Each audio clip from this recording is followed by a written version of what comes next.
Hello and welcome everybody. Oh my god, we got a treat tonight. Looks like the teams are actually starting early. Ulyss going against the Chacun Pour Soi. And we're gonna have this game being played on the lakes map, as you can see over here in the top right corner. And I do hope we're actually gonna have a lot of action. It looks like the teams are actually going through the ban phase really quickly here. And I do want to stop a little bit to say hello to everybody. Welcome on the Bon Somos you bienvenue TV Tuna. Hello there, sir, and welcome Rafifi. Hello, welcome back, sir. Welcome, bienvenue, I should say.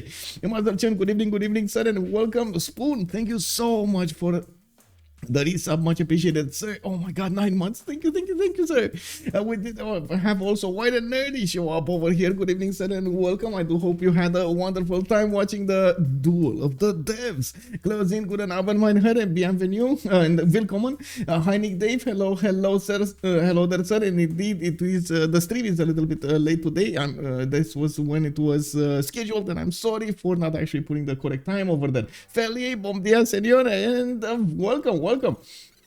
Looking at what's going on over here, we do have them choosing all of the first 6 bands. It looks like it will be Cree coming up first, Maya coming up second, with Zulu coming up third. We do have Gran Colombia, Mbande, and the Ptolemaic taken away from the choices of the players. Kid and Romrom are on the buttons right there, trying to figure out exactly who are they gonna pick, and Kid is gonna go for John Curtin. Okay, Lakes map, yeah, makes sense. It's, well, we're gonna need to see if he's gonna have those wonderful coastal cities and how many patches he's gonna get to get that extra production going.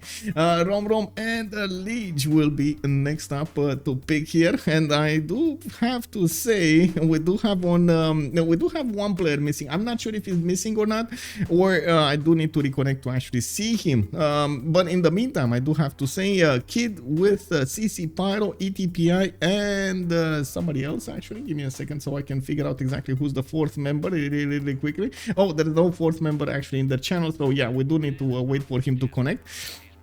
On the other side, there will be Sprig with Sun-Tzu, Lege, and Romrom showing up tonight for Team Ulyss, and it does look like they are picking Amanitore. We're actually gonna see Amanitore. The Pitati archers are coming in. Oh yes. Lege is gonna have to go next over here with his pick, and then CCpyro is gonna finish up the second pick of Team Chacun Pour Soi. One mention over here, Chacun Pour Soi does mean everybody for himself. Start Spanky, bună seara, domnule. Toxic Brain, hello there, sir, and welcome. Amanitore, second pick. This is serious gameplay here. Yes, indeed. Oh my god, let's do it. Ambionix is gonna be the choice of Lege, and even though on the lakes map there are quite a few less heals than normal, we're still gonna need to see if Ambionix is gonna get his qualities to improve and everything. Honey Dave, are you the host today? I am not the host today. No, I am not. Actually, I think it is ETPI, if I'm not mistaken. Yeah, there we go. That's the host icon over there. Was she buffed recently? No, it's just the straight up Amanitore over there. We do have CCpyro going for Abraham Lincoln, or at least clicking on it, and then quickly switching to Mvemba Zinga before the timer runs out. And we do have 4 more active bands for them to go for, to take away from the draft phase over here, to see what we're gonna have to play. And indeed, looks like whoa, 14 months. Let's celebrate with some nukes. Trojan man, hello there, sir, and thank you so much for the 14 months. Yes, indeed, we should celebrate with some nukes. We're gonna see if this game is gonna go that long. I do have to say, on the lakes map, there are a lot of flat tiles that you can pass through horses, and we've seen multiple times how teams get actually quite bullied over there by those horses of their opponents. So I would expect nothing less from this game, where I am hoping for quite a bit of action all over the map. Yes, it is gonna be a lot of land. It is gonna be quite a bit of distance between them, and I'm pretty sure the players will try to make the most out of that open space. And Sasu, hello there, sir, and welcome. We got a question here. Wilfred still not banned. It doesn't seem like he's getting banned or picked anymore. We do have Vietnam actually taken out from the player options, and then Russia picks up a ban, and I gotta say, oh my god, these emotes, we got a new one. Wiggle, wiggle, wiggle, wiggle. Look at that wiggle, man. What is that on his head? That's a heart actually wiggling on his head. That is amazing, Sasu. Amazing, amazing emotes. We do need to have 2 more bands to go over here, and we're gonna figure out exactly what they're gonna have to pick from the remaining civilizations. Of course, especially with the new leader pass, there were quite a few got in. It looks like Macedon is gonna be taken out from their preference. Okay, interesting choice over here to go for Macedon as one of the bands. I do have to mention, of course, those Setaris do move quite fast, especially with the general bonus. So you gotta be careful around Macedon. You never know when it's gonna hit your cities with so many of those Setaris. Of course, we do have one single band remaining, and now the players will get to choose their picks. Oh, we got another one. Rafifi actually showing us another. This is a pig emote. Wow, look at that tail, man. What? Wait, why does he have 2 tails? What's that? What's that? Now look at. Okay. I guess you're gonna need to explain to us what's that, Rafifi. Looks the last ban looks like it's gonna be Scotland, without leaving the option for the players to actually give so many amenities to him. Of course, opens up quite a few strategies. I did notice Scotland did get actually a lot higher in the player preferences in the last few weeks since the BBG update, and I am hoping for this thing also. Looks like Sun-Tzu is gonna need to pick up next the first civilization of the second part. This is gonna be their third actually coming up for Team Ulyss, and it is gonna be Matthias Corvinus.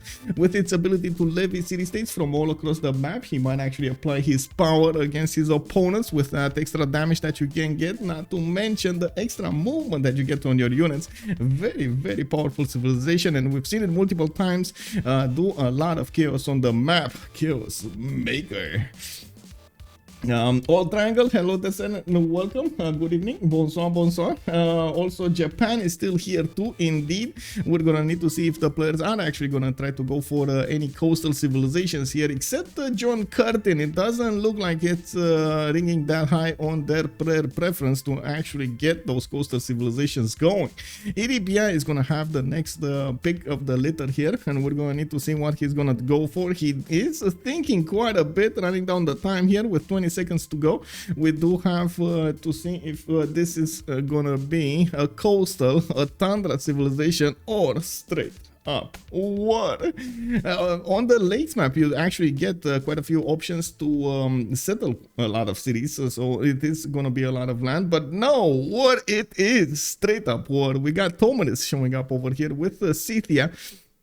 It looks like the Saka horse archers might be going there. Oh no, wait, he's saying Mapuche. Wait a second, he's actually saying Mapuche is his choice and not Thomas. Still a war civilization. Mapuche does get that extra +5 against civilizations in a golden age, and you've seen these players. They are actually quite versed in getting those golden ages when it comes to the first, the second era, even in the third and the fourth. Very, very, very important for them to get those extra bonuses. Now, the Mapuche actually did get quite a buff when it comes to his unique improvement. It does get an extra production point. I'm not sure when, but it does get one. And I do have to point out those Manor Raiders are notorious for actually pillaging a lot of their tiles, a lot of the tiles of their opponents. Also, I gotta say, since City Park strategy did come out. Oh wait! Is it Thomas? Oh, gang! Wait, I'm getting confused right now. Is it Mapuche with Thomas, or is it just Thomas? Cause oh my god, this is gonna be quite something. Anyway, it looks like Just to finish my idea, with the city park strategy, you can actually increase the appeal of the land you have. So those Shemamuls, the unique improvement of Mapuche, can be placed in quite a few tiles, in a lot more tiles than usual, which actually opens up more strategies for Mapuche. Getting that extra culture from the tiles, it's very, very important. Tomeris, Mapuche, and Genghis for the last pick. So it's not, yeah, I mean, I hope it's that way, because yeah, we do have Muhteshem actually chosen here by Sprig. I'm not sure if that's actually the choice or not. Of course, with Mapuche, Genghis, Mvemba, Adzinga, and John Curting on one team, I'm actually expecting a lot of war here. We do have on the other side the civilizations that I gotta say that a bit more settled down, especially with Ambiotics. Of course, Ambiotics is much more prone to sinning rather than warring, even though, you know, mid to late game you can do a lot of war. We do have Amatore here with those amazing Pitati archers from the beginning of the game, which, yeah, will actually need to show themselves against their opponent's borders, not to mention give Amatore a decent chance of withstanding a lot of attacks. And now I think we are waiting for the last player. Let me actually take a look here. It is ETPI coming up soon in the players of Chacun Pour Soi, and we're he's gonna join. Okay, he's going. There we go. He joined. We got everybody in. We can ready up, and I do hope we're gonna have them picking their civilizations, showing us exactly what they will want to pick.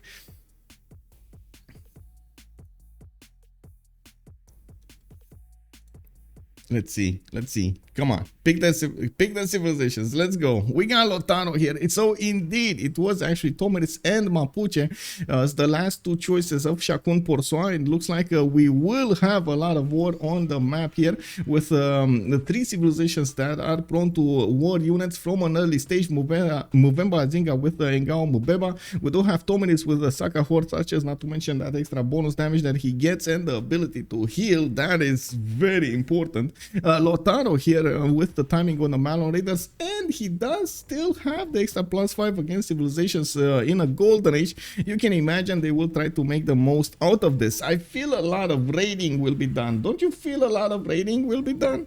Silarix, good evening, sir, and welcome. Flashy Feeds, hello there, sir. Where are the bans? They did actually turn off the tournament draft because unfortunately it has a weird interference with BSM, and they need it causes desync. But it looks like Romrom is going to go for Genghis Khan, and we are just a few seconds away from loading into the first map. Of course, we're going to have an AI to balance out the Congress nicely, and there we go. We got a timer running down. Well, we're gonna need to see how this evolves here. I do hope on the late map it's gonna be generated properly, and we're not gonna have that many remaps. Let me actually put up, let me go into the dashboard here. How many remaps? Click on the buttons, start prediction for how many remaps we're gonna have today. Use your channel points to actually get more channel points by winning this prediction. We got 0 option, 1 option, and of course 2 options. It looks like the viewers are immediately going for the 0 option. 150 points done there. Ooh, somebody went for the 2 ones with 1,000 points. Okay, I see how it is. We got the Squadrons CivFR started up, and it looks like the first map is going to be generated. On the top left corner, we do have Mapuche coming in first, and I do have to actually move my bottle of water to actually see what's going on here. Okay, there we go. It seems like Mapuche is going to have quite a few of these sheep tiles to improve, horses as well to the northeast, and I gotta say, well, this is not bad land. Oh man, I was watching earlier the duel of the devs over here. When I saw Rome's land, I was like, oh no, the chances of Rome have been taken away from him. No. Anyway, coming back here, we do have Mapuche also with more horses in his second center to the southeast. I think the biggest question we need to ask ourselves is, Where are his opponents? And looking at the land here, he doesn't actually have anybody to go against. It's gonna be a long time until he actually gets to the goal on the east side. The good thing is he still has a lot of flat land to go for, and you can imagine those Manual Raiders are actually gonna arrive here at the Gallic nation quite quickly, especially if they do settle towards each other. Now moving on to the south here, we do have Scythia, ETPI, coming up with a very strong campus to the east side. He's going to have a +3 or a +4 or a +4 over here. And it does seem like he's going to have a decent amount of food coupled with his production generation here. Okay, kurgans galore, one between the maize tile, one on the aluminium tile. That would be actually quite valuable. He does need to get those pastures improved. If you take a look at the kurgan over here, it gets bonus from adjacent pastures, +1 production and +1 faith. Very, very powerful to actually have that. You can actually get the faith to get your pantheon with it. And a lot of players do prefer to actually get the kurgan as soon as possible. These mountains will guarantee he's going to have a decent amount of science throughout the game. If he's actually going to get a few campuses, doesn't need to invest that much into getting those higher up in adjacency bonus. We do have him also a decent ways away from Nubia. Actually, Nubia to the east side is going to be behind those mountains I was talking about. Between them, there will be Bandar Brunei, and it does seem like Nubia here is going to have quite a few tiles to put down his pyramid.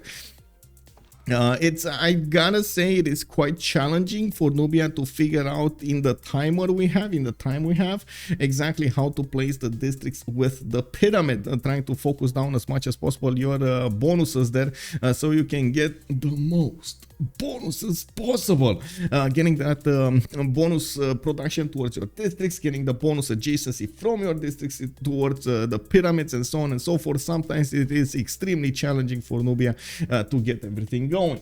Also, MS Doll, hello there sir and welcome. What is his appeal? I think you're asking about Mapuche. Doesn't look like he's gonna have amazing appeal. He does have a reef tile to the west side, and I gotta say those city pikes will make this great. If he's gonna go Liang over here, I'm pretty sure he's gonna place a lot of Shemamos all over the map, actually doing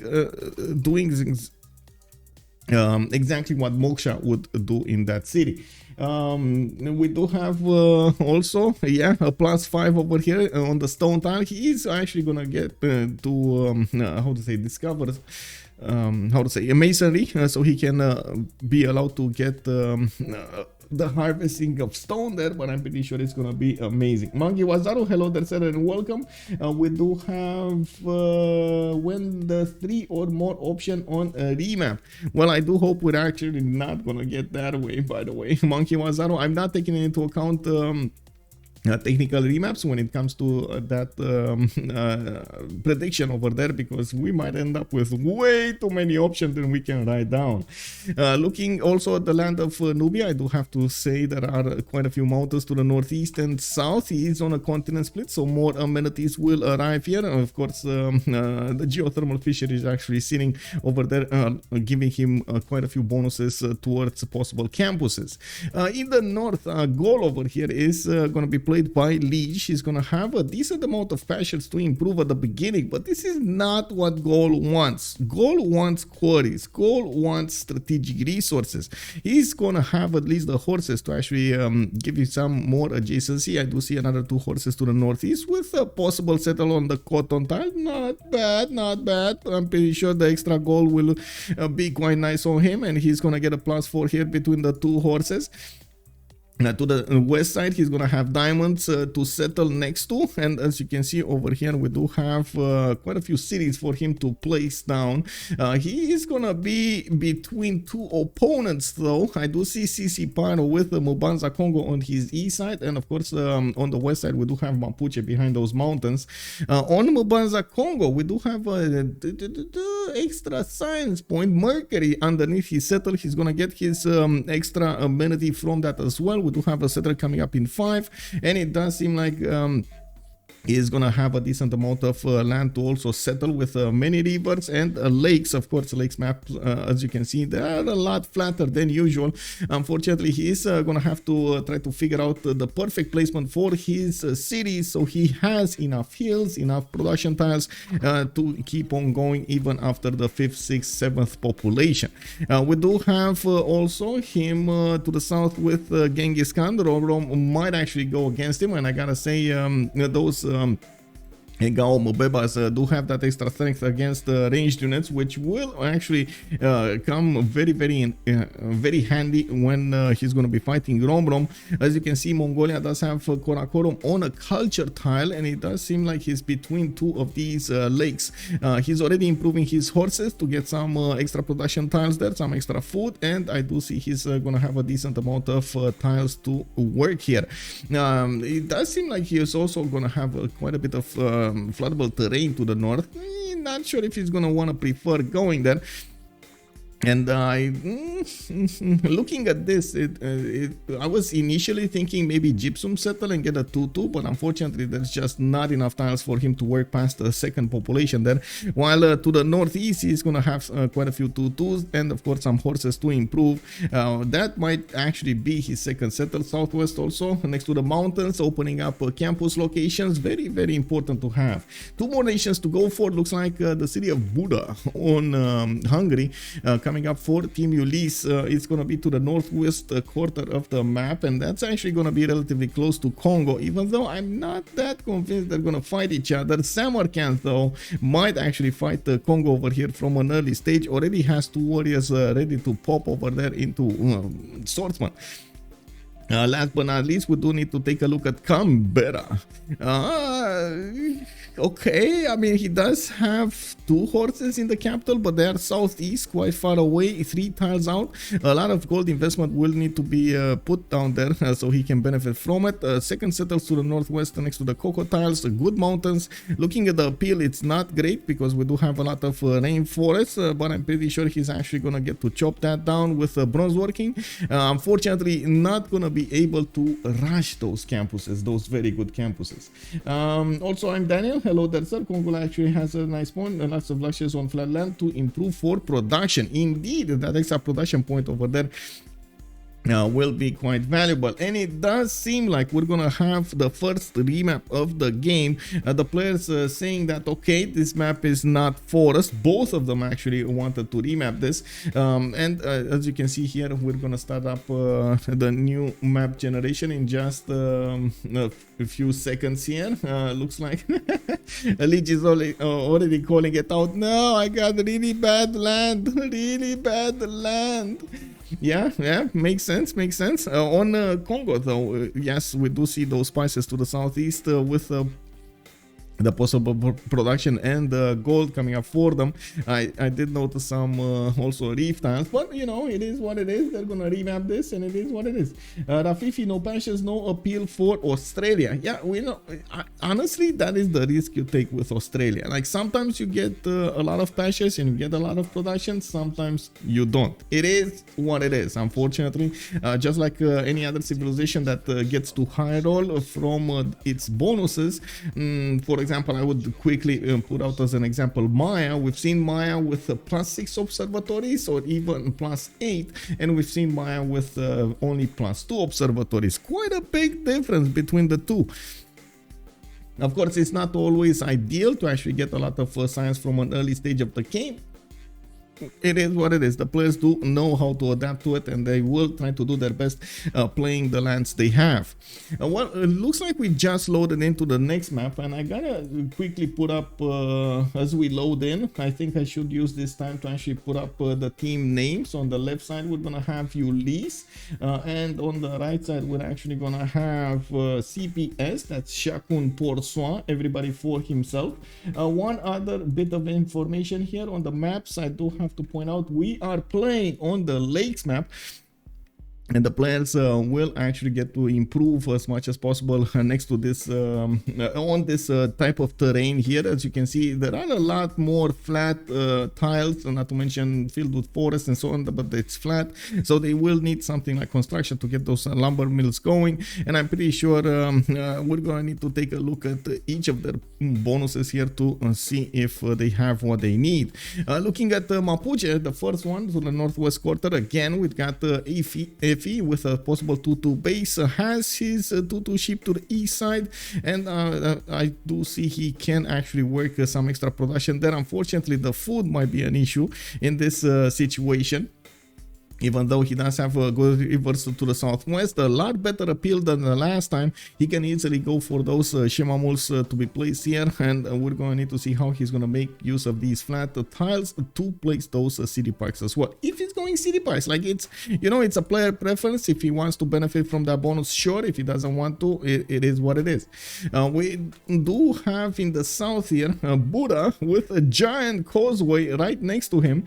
He already settled on one of these culture tiles here on the marble, and it does seem like he's pumping out a scout in 3 turns. Looking at his available production tiles, he does have 2 2s, and I do see his already. Wait, yeah, this is the map, right? This is gonna be the map. They have no more remaps available, so I could actually put up the prediction. Oh no.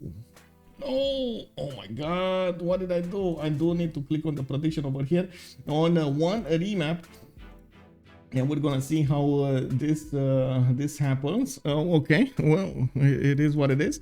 Oh my god, yeah, Hungary is very lucky indeed. Thinking of they have no more remaps, I should actually talk a little bit about strategic resources and of course what they have as available options. I don't want to write Bonjans. Yes. So Ngulu Mapu settled on a 2-2 base. He does have a scout coming up in 3. He has access to an iron tile to the west side. His forces are going to be 3 tiles out to the northeast there. And it does seem like we're going to have him with quite a few cities between the mountains to the south and on the rivers on the west side. He does have a little bit of desert that can be settled. I gotta say, you know, he'll settle on desert and get all of those other 2-2s to work there. Get the extra era score bonus and the steel tiles. If he is calling out I stole Lege's land. Yeah, with so many quarries, Lege would have been quite happy in this particular location. Moving on to the south, we do have Hungary here with that culture bonus underneath his capital. He does have the stone, well, I guess we don't really need to talk about that one, right? Iron tile to the west side here on the first, on the second ring, and I do see his horses are a bit too far away for comfort in the fourth ring. That's going to be quite a ways away. He does have a second settle possible on a cattle tile with some extra food there. Unfortunately, I don't see a lot of production around that city. Not going to be that happy to go there. Pretty also sure a northeast giant causeway will be an option for him to go for. Actually getting the bananas improved, getting the extra culture from that and the gold would be quite nice. And looking at his other options here, it looks like west side he's gonna have a few mountains to go and settle with some fresh water from the lakes or the rivers, some huts also for good measure. He's not that close to his opponents, and I do see he's actually gonna be free simming over here to the east side. He has Australia. Actually, wait, this is Sprig. This is wait, whoa, this is Team Ulyss, right? So he is between 3 opponents. Mapuche to the north, west side Mvemba, Kongo, east side we're gonna have Australia, Kid, played by Kid. Looking at Australia next, we do have Canberra coming up with this time with a lot more patches than the last time. He does have 3 of them. Well, I guess a lot more patches, 50% more. We do have sheep tile here on the east with 2 cattle tiles to the southeast. One of them will need a lot of gold to be acquired, although I'm pretty sure he's actually going to buy it out. Has a 2-2 to the northwest to work on, and I do see his appeal will allow him to actually get a powerful campus in the capital with Another possible campus to the northwest. He's gonna need to actually take out that marsh tile over there to make it a little bit better. The marshes, the rainforest do take away from your appeal, so you gotta always be careful with that, especially when playing civilizations that do tend to have bonuses, when it comes to appeal or not. Charming, breathtaking, it depends. Mapuche and Australia actually being two of the ones in the game that do benefit a lot from breathtaking appeal. They did invest a little bit to get a scout out for him, since he's going builder first to try to get as much production going. He does require to actually scout his land quite a bit. His horses are going to be 4 tiles out to the northwest. That's well, okay, that's okay. He's gonna need to settle for them, but I do have to point out the diamonds over there. That's winking me a little bit with a possible campus, a very good one between the mountains. Getting the extra gold, getting the amenity, and the powerful campus might be quite valuable. 2 pastures in that city also for good measure of production. And I do see another horse tile here to the west side across that bay he has, the inland sea. So that actually might be actually that's the fourth. Okay, double the amount of pastures. That is a lot more pastures. That is a lot more pastures. It's gonna take a while to get a builder there, but yeah, he's gonna do. Oh my god, look at the west side. He's gonna have 4 more pastures here in this city. Yes, Australia, let's go for or settle Hungary and see what happens. To the northeast, we do have Atuka coming up with a culture tile. Looks like that is a marble tile he settled on. He could have had a +4 between those two, between the marble and the stone tile. He did give up on that bonus when he settled on the extra culture. Yes, he does have other tiles. Very good oppidums though. I do see a +4 here, another +4 here, another +4 here, another +4 here. So a lot of, actually a lot of production can be acquired with those oppidums over here. And looking at his close strategic resources, he does have an iron tile to the southwest, just bought a scout, and his horses are gonna be a bit too far to acquire. They are in the 4th ring, south and northeast, as you can see. It's gonna take a while until he actually gets that improved, but I'm pretty sure he is gonna get extra cities really quickly with 3 turns for another settler. Now, there is a wonder here to the north also. I have the Sahara. I'm not sure if this is ever going to be settled. He does have some oasis and some inland sea to the north that he could get some extra housing from. And of course, there's a hut over there that could help him go. Maybe a fast torpedo, maybe a fast, you know, how do you call it? Oh my god. Come on, the desert wonder, Oh, what is the desert wonder? Chat, Petra, yes, exactly. MS Dole calls it out. Chat, thank you so much, by the way. Artemis angle on Canberra. Does he have? Yes, he does have actually a honey tile over here. So indeed, Artemis might be a thing over here. Yes. Genghis Khan coming up quite far away from Australia on the far east side. He is going to be to the south of Nubia. A little bit easier for him to go against Nubia. Well, actually, that's his ally. Who's he going to go against? Oh, he's so far away from the big Kongo. He's so far away from an opponent over here. West or east, he's going to have a lot of flatland to go for towards Canberra. Could get a puddle jump city, a staging location on Vilnius. And as you can see here, there are a few rivers that he needs to cross, but I gotta say this is gonna be quite fast. If he puts cities to the west side, he can actually get to Australia very quickly with those Kesheks. Extremely fast units, horses and Kesheks. I'm pretty sure he's gonna be quite happy with it. And we do have Romrom with already horses improved. Looks like he does have 3-2 bananas there to get worked, and extra production on the horse pasture will give him bonuses. We do have also him going to improve the sheep tile, starting up with a settler here, going to the northeast somewhere to get more horses going. And I gotta say, this actually looks quite a very good open sky opening for him. Getting that very nice culture on his pastures will be an added addition to his empire. Romrom also has the ability to go for Temple of Artemis. He can contest it with the honey tile in his capitals. In his capital, he does have 2 of them. And I do see he has available iron and right next to the capital city here to the northeast. He did settle on the Maystar. He's acquiring a bit more gold per turn with extra 2 points there. And I do see he's using his scout to try to help with his settler go somewhere. While it does seem like he's going to that lake over there, the one-tile lake, to get his second settle going. I don't see him actually starting to explore to the west side. We do have Australia sending a scout towards him, but it's going to be quite a bit of time until he gets there. Mero to the north, we do have him getting a builder here. Looks like he does have available horses in the second ring with fur tiles, with some silk tiles to the east side here. 131's going. We do have him also with quite a few mountains to the east, and I gotta point out we're gonna need to see those pyramids. I'm not gonna go through the explanation I did earlier, but we're gonna need to see exactly how Sun-Tzu is gonna try to make the most out of this civilization with his bonuses. Second settle on the cattle tile probably to get the extra food and get the tutus going. He does also have a continent split to the west side. He's gonna have the red continent, and he already got actually a builder from Nalanda, coupling up with the Gallic scouts and the Gallic replacement warrior, the Gesate. He is gonna try to attack Nalanda. They are trying to put it under siege, but it doesn't look like it's working as they want to. They would need to actually keep that scout there, keep the warrior on the north, and move the Gesate. But it is what it is. They didn't do it. Now Nalanda is gonna get a warrior. They need to get that damage in much faster, because otherwise it's gonna be poo-poo. Unfortunately, Nalanda might actually get to survive here. We do have a relic, actually first relic of the game, coming up for Gaul, for Aduatuca. He's gonna get that extra faith going per turn, allowing him to get a faster pantheon, and of course with his extra culture. And I do see he did settle on that tobacco tile to the south. He already was getting a decent amount of abilities to get the extra faith going.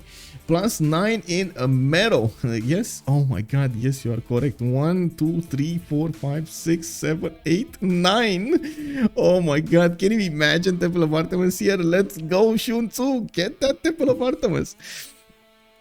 Moving, I do have to also point out Nubia does have horses in the second ring, and I do see the same. Oh, actually, no, that was a coal tile. What is his iron? He did settle on it or something? I have no idea, because I don't see any iron around his cities. It looks like Nuri actually did not want to go and settle the cattle tile, and he's gonna settle next to the deer tile, and of course get some furs to the west side. A bit lacking production here, but at least he can buy out the banana tile to the southwest, and of course I do see he has more tutus to the west side. Now finally they did manage to get Nalanda under siege, moved a little bit, and of course now they actually are starting to pound the city center to lower its garrison health until they can take it over.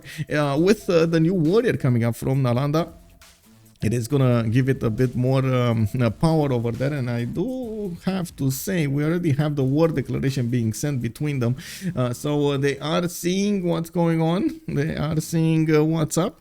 Wait, did Nalanda actually attack with the? This is so unusual for a city state to attack into its opponent from the beginning. Yeah, the Artemis war is indeed coming in. Very suspicious, very suspicious. This is not something we've seen a lot of the times over here. I'm pretty sure you can agree most of the time when you do see this happening. We do have the city state trying to keep as much health as possible on its warrior inside of the city, and of course we do need to see what's up next with Kongo. We do have Kongo trying to do the same thing against Anshan with the help of Scythia, trying to attack into that city center, put it under siege. It looks like Anshan is casually building a granary, guys, casually building a granary. And so happy is pointing out something. Yes, indeed, I think they would need another unit over there. They are kind of underestimating Nalanda, but I guess we're gonna have to see if they do get promotions enough. Looks like the warrior hit another time. This time it went across the river to attack the scout. This is so weird. Looking at Congo, he does have extra culture points coming up from the silk. Looks like he's gonna get the third settler soon. More silk tiles next to Mvemba, while Anshan is gonna be a happy city for him. He's gonna get closer to Nubia, and I do see that Nubian pyramid over there. Look at the 412 foot tile. Very nice for Sun-Tzu. We're gonna need to see if he is gonna try to contest that Temple of Artemis. Yeah, makes sense. Things also, good evening sir, they're gonna use the granary to try to bribe Congo into not killing them. 5-head strats, yeah, exactly, right? Building stuff they don't use so they don't take the city maybe. Now we do have also Congo benefiting from the iron tile to the north in the second ring. I don't see his horses available in the capital city. The first one that I can see is 4 tiles out to the northwest. That's gonna be quite some time to get there. I do see some reef tiles, so that will give him some extra adjacency, and I think Anshan will actually find its demise this time with Scythia attacking into it. Congo finishes the job taking over Anshan before it got the granary. I'm not sure if that's a good bonus or not, but it is what it is.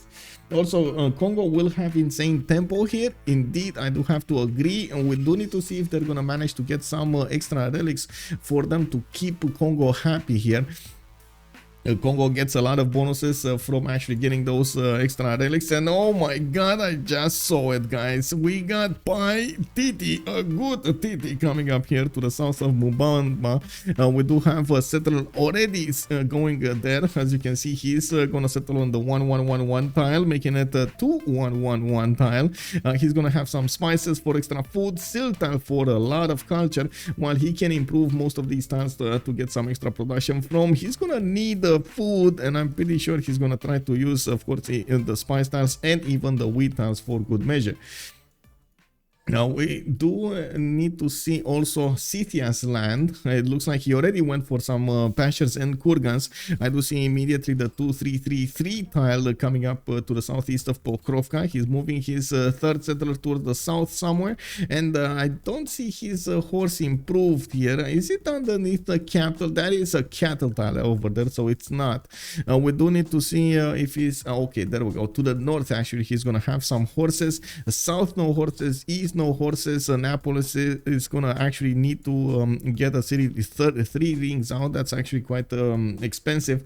God of War and Plunder picked up by him, of course, with the help of the Kurgan's extra faith. He got it quite fast. He has a monument coming up from Pokrovka also next turn, and I do see he's gonna benefit from an iron tile in the second ring, which I'm thinking maybe he's gonna get a campus there, because it kind of makes sense in this particular occasion. He already has the technology to go for it. You can see currency coming up in 8. That means he already got the campus technology writing.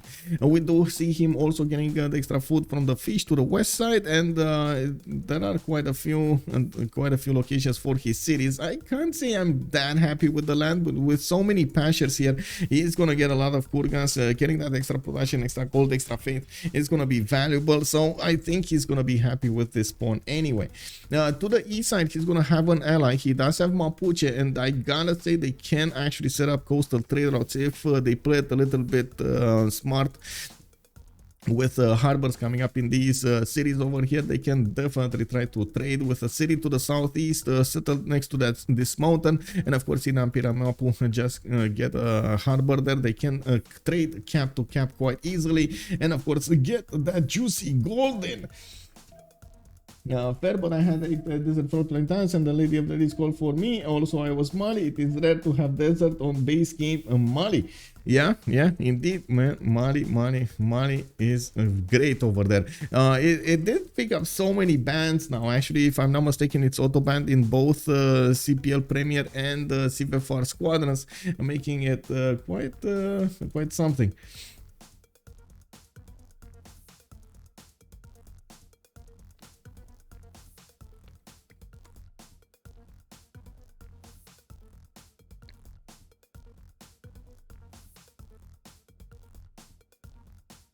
Okay, Now we do need to see what's going on here. We do have Mapu with City Patron Goddess picked up, and of course he is gonna get his how to say, his 50% off the first district in the city. He does have, looking at the appeal here, a few of those spots, so he can settle those Shemamuls, and I think we actually talked about it from the beginning. Mamul Mapu will get to couple his seal tile with the extra food he has from the bananas, and I do see a possible Shemamul there right next to the mountains. He does have other spots for his campuses on the east side if he wants to, and of course getting that extra production in from the Shemamul and the culture, it's very, very important.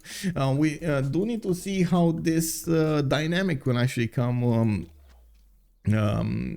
into play between Mapuche and Hungary. As you can see, Hungary to the south, Sprig is developing cities to his north, so that is going to put him closer to Mapuche, making it available for Mapuche to come against him. And not to mention, of course, Hungary is going to want to discover as many city-states across the map so he can apply his power.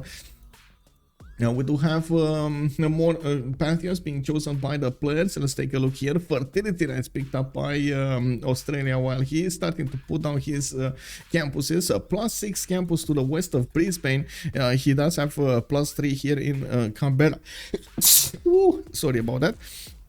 We do have another settler coming up in 4, and finally actually Mongolia is getting next to that city center. He did walk quite a bit, but he did arrive next to the Canberran borders.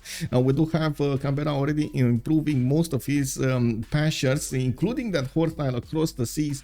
On the west side, he's getting to culture bomb every time he actually improves one of these. He does have a honey tile there also improved for the extra amenity, and I do see he's gonna get some builders. He does need protection though. That warrior might actually come in and pillage some of these tiles so he can take away the bonuses of Australia. So I'm pretty sure when it's gonna arrive and Romrom is gonna last move this, we do have him trying to get in there and pillage. He's gonna go directly for the cattle tile so he can pillage that one, go to the south, pillage another one, and by the time Canberra can actually get some reinforcements, it is gonna be too late. The pastures will be burning, and of course that extra production will be taken away from Australia. I do have to point out, fertility rights does also give you an extra food point on these cattle tiles, not to mention the maize tiles, the rice tiles, and the wheat tiles, if he's actually gonna get to improve them. He did choose to put Adelaide here, not on the diamonds, but on the east side, and I don't see him starting up on a quick campus, even though he does have a good location. This also placement of the city center does also open up another possibility to go for a city here on the coal tile or next to it, so he can place another one of those not amazing campuses there. The only problem with this city, he's gonna be boxed in by mountains. Not a lot of tiles to work, might not make it that productive as he would want to. Looking at also Gaul here, he already picked up his stone circles pantheon, which gives him an extra production point and an extra faith point on his stone tiles, and of course improved quarries actually even on the marble tile, making these tiles viable here. We do have him getting some more monuments for a nice culture, and I do see he did actually get the culture point on his mines with available iron tile to improve here on the west. He's gonna go and improve that next. I'm actually a bit curious how he's gonna try to get as much production from those oppidums, and of course the position of the oppidums. He has quite a few choices. It is a matter of preference here, how he is gonna try to max out those bonuses for his civilization. On metal, we do have Lady of the Reeds and Marshes started up. He's gonna get pick up that extra production point on each of these floodable terrain tiles, and I gotta say we don't actually see him trying to get that Temple of Artemis, even though, oh my god, that is gonna be an amazing one. He does have a +3 campus also to the west side, but he did choose to go for a +2 to the southeast, and as you can see, he did place another one of those pyramids for the extra food he's getting in the city center. Now he doesn't have any of his strategics improved. He's going to the south here for another floodable terrain settle, and he's gonna get quite close to Mongolia. They are allies. They could try to set up trade routes, not coastal but trade routes, and they still are worrying Nalanda. It looks like they might, I mean, this is a problem. The warrior actually dies against the city center. Wait, did the warrior inside of the city center die? Because I see an extra icon over there, but I don't know what it is. Guys, did it die? Oh my god, the trader actually takes away the option for me to actually check this out. The problem is the Geisate actually does a lot more damage than the city center, and as you can see, Nubia is trying to heal up a little bit the warrior to have the nice damage to take out the Nalanda. It doesn't look like it's happening. Maybe if the scout... Oh, there we go, Nalanda. Okay, there we go. Come on, Nubia. You can do this. It's a 50-50 chance of him doing this. We got the warrior strength so low that unfortunately, yes, he actually went into the higher 50%. Okay, that's an extra city coming up for Nubia. Of course, he's gonna get a decent amount of tempo from it. He did get a builder. That was a builder. There we go. So happy. Thank you so much, by the way. Much appreciated for that specific information there. Big Z, good evening, sir. How are you doing? Did you guys enjoy the duel of the devs, by the way? Earlier, we did have Ed Bitch and Carl Harrison going head to head against each other. I don't know if they finished, but it did definitely look like Carl was ahead over there. Moving forward, we do have God of the Forge picked up by Kongo, and I'm actually thinking, okay, like, why does he want God of the Forge? Because he is quite a bit away from Mongolia, and you can see Australia is already starting to pillage quite a few tiles there. The Mongolian warrior is having his way with the cattle tiles here, taking away the 2 production his Australia was getting from it. From 2 of those tiles might actually get to pillage the honey tile at the same time. This is going to be quite problematic for Kid. He's going to require another one of those builders to repair all of these tiles, and of course it's going to take a while until he gets his bonuses back. We do have also Hungary getting in with a scout. He's gonna pillage that campus, and of course I do have to say on the west side of Australia we do have Hungary with the Sprig. He did settle pegs in such a way that he is gonna get the bonuses from a giant causeway, and also get another city over there. Probably the marble tile would be a good addition. That extra culture is gonna be amazing. 2 turning commercials here. We do have religious settlements as a pick for him, and the Sprig will get extra tiles whenever he settles a new city, and he's gonna get more production towards his settlers. Weirdly enough, we don't actually have him going for it. And I gotta say, I'm a bit surprised that Pex did put a commercial over here to the southeast instead of trying to get it 3 tiles out next to the river, so he gets some extra adjacency not only from the river but also from that government plaza. It would have made it quite big over there. Governor Magnus chosen as an early as another title over here. We do have Liang going into Debrecen. He's already working internal trade routes. He doesn't have anybody to trade with, and of course that's going to be a bit challenging, but there are ways of mitigating that. We do have to take a look on, wait a second, God of Craftsman. Okay, so Mongolia did not actually go for the extra culture. He went for the extra production on his strategic resource tiles, and he is going to get, as you can see, the horses with 2-for-1s. He has a lot of them to improve, and quite a few of them on the other cities, not to mention some extra iron in the capital. Did manage to put some defense here in the form of archers to try to get protection against any kind of pesky scout. You've seen that scout coming up from Australia that did manage to actually pillage the horses in his capital, while right now he's actually gonna need to move his builders to repair that tile, put down the fire, and try to get Temple of Arthas in the meantime. It does seem like also, wait, no, I gotta say, I wanna watch what's going on here. If anybody's gonna contest that Temple of Artemis code, it feels like it's going to be so important on any nation that will manage to get it, giving it those extra bonuses from amenities, making his people happy, of course, will be extremely important. As you can see, this Temple of Artemis will be a 1 and a 2 and a 3 and a 4 and a 5 and a 6 or 7, 8 and 8 Temple of Artemis in just Karakorum. Very important, very important. His government plaza will be put between Kokekota and the Karakorum. And I do see more builders are getting out of the cities here. No more extra settler. That actually feels like it's gonna be a bit later, but of course with Temple of Artemis he's gonna grow his capital city much faster. He's gonna get the opportunity to build those settlers in a few turns here.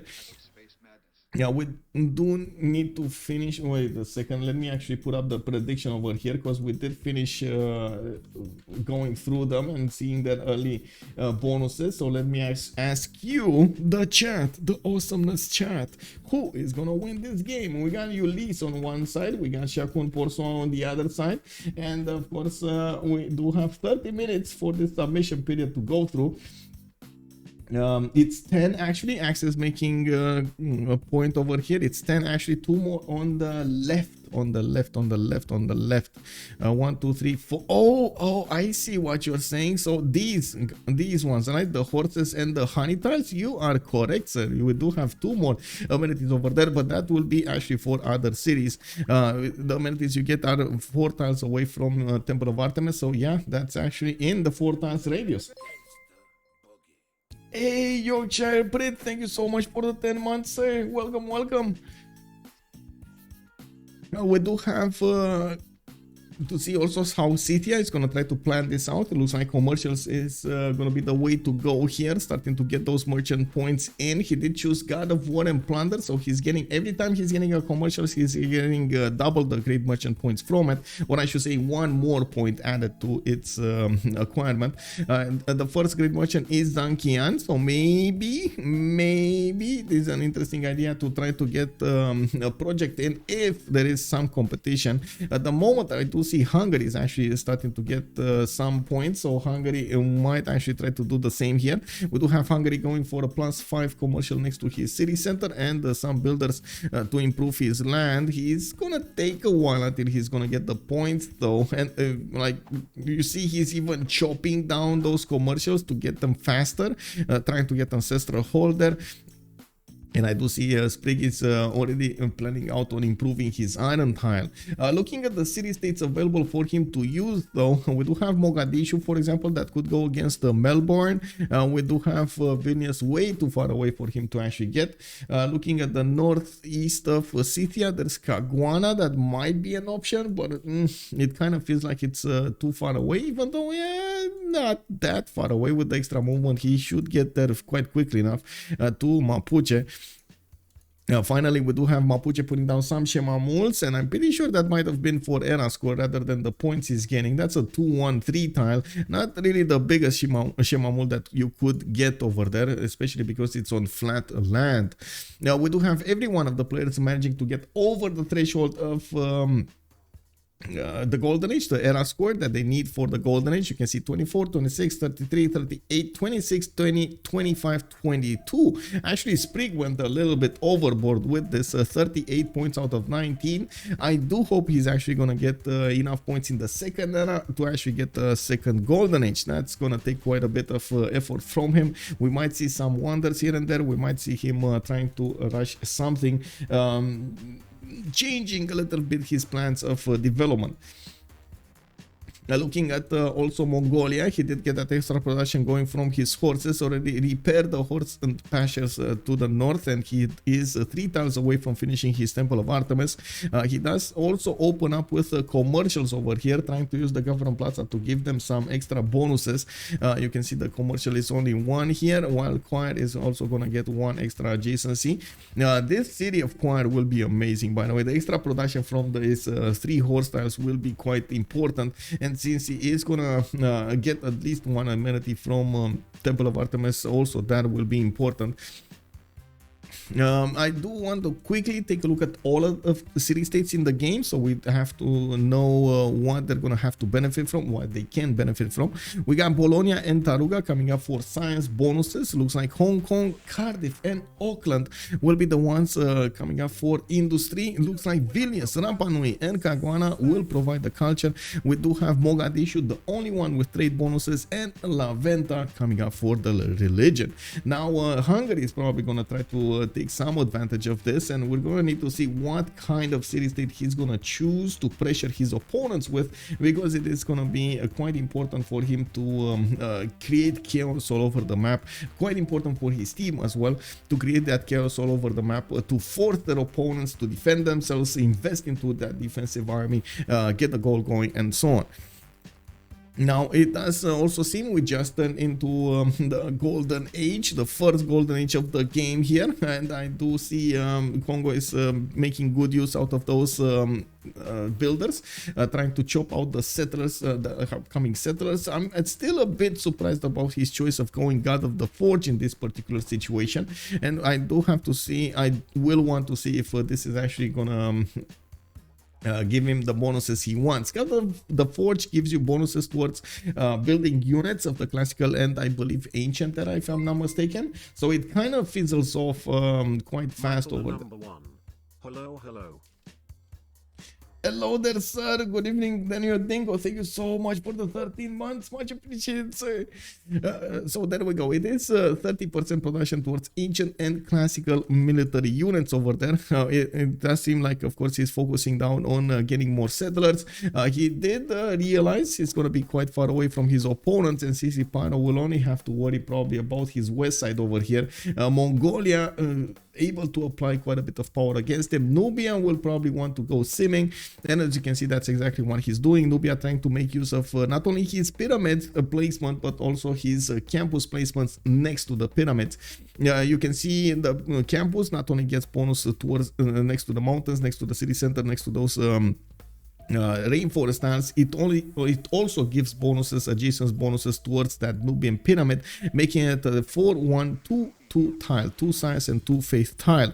Very important to try to max out these bonuses. That tile might become amazing later on in the game. If you do manage to get some industrial zones for some other production, some theater squares and so on, you can imagine that tile will be awesome. Now we do have him with some mountains to the east side over here that he should actually get settling there, and of course Lady of the Reeds and Marshes giving him the extra production is also quite important. He is choosing to go Magnus first in the capital, with Liang coming up in Nuri. You can easily pre-build 4 Mvembas. They are good for both attack and defense.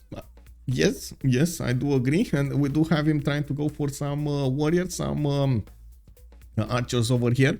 I have to say I'm actually a big fan of pre-building units, actually having a decently strong army just pre-built, you know, just sitting over there waiting for you to put the gold in if you're reaching a higher population, higher technology level.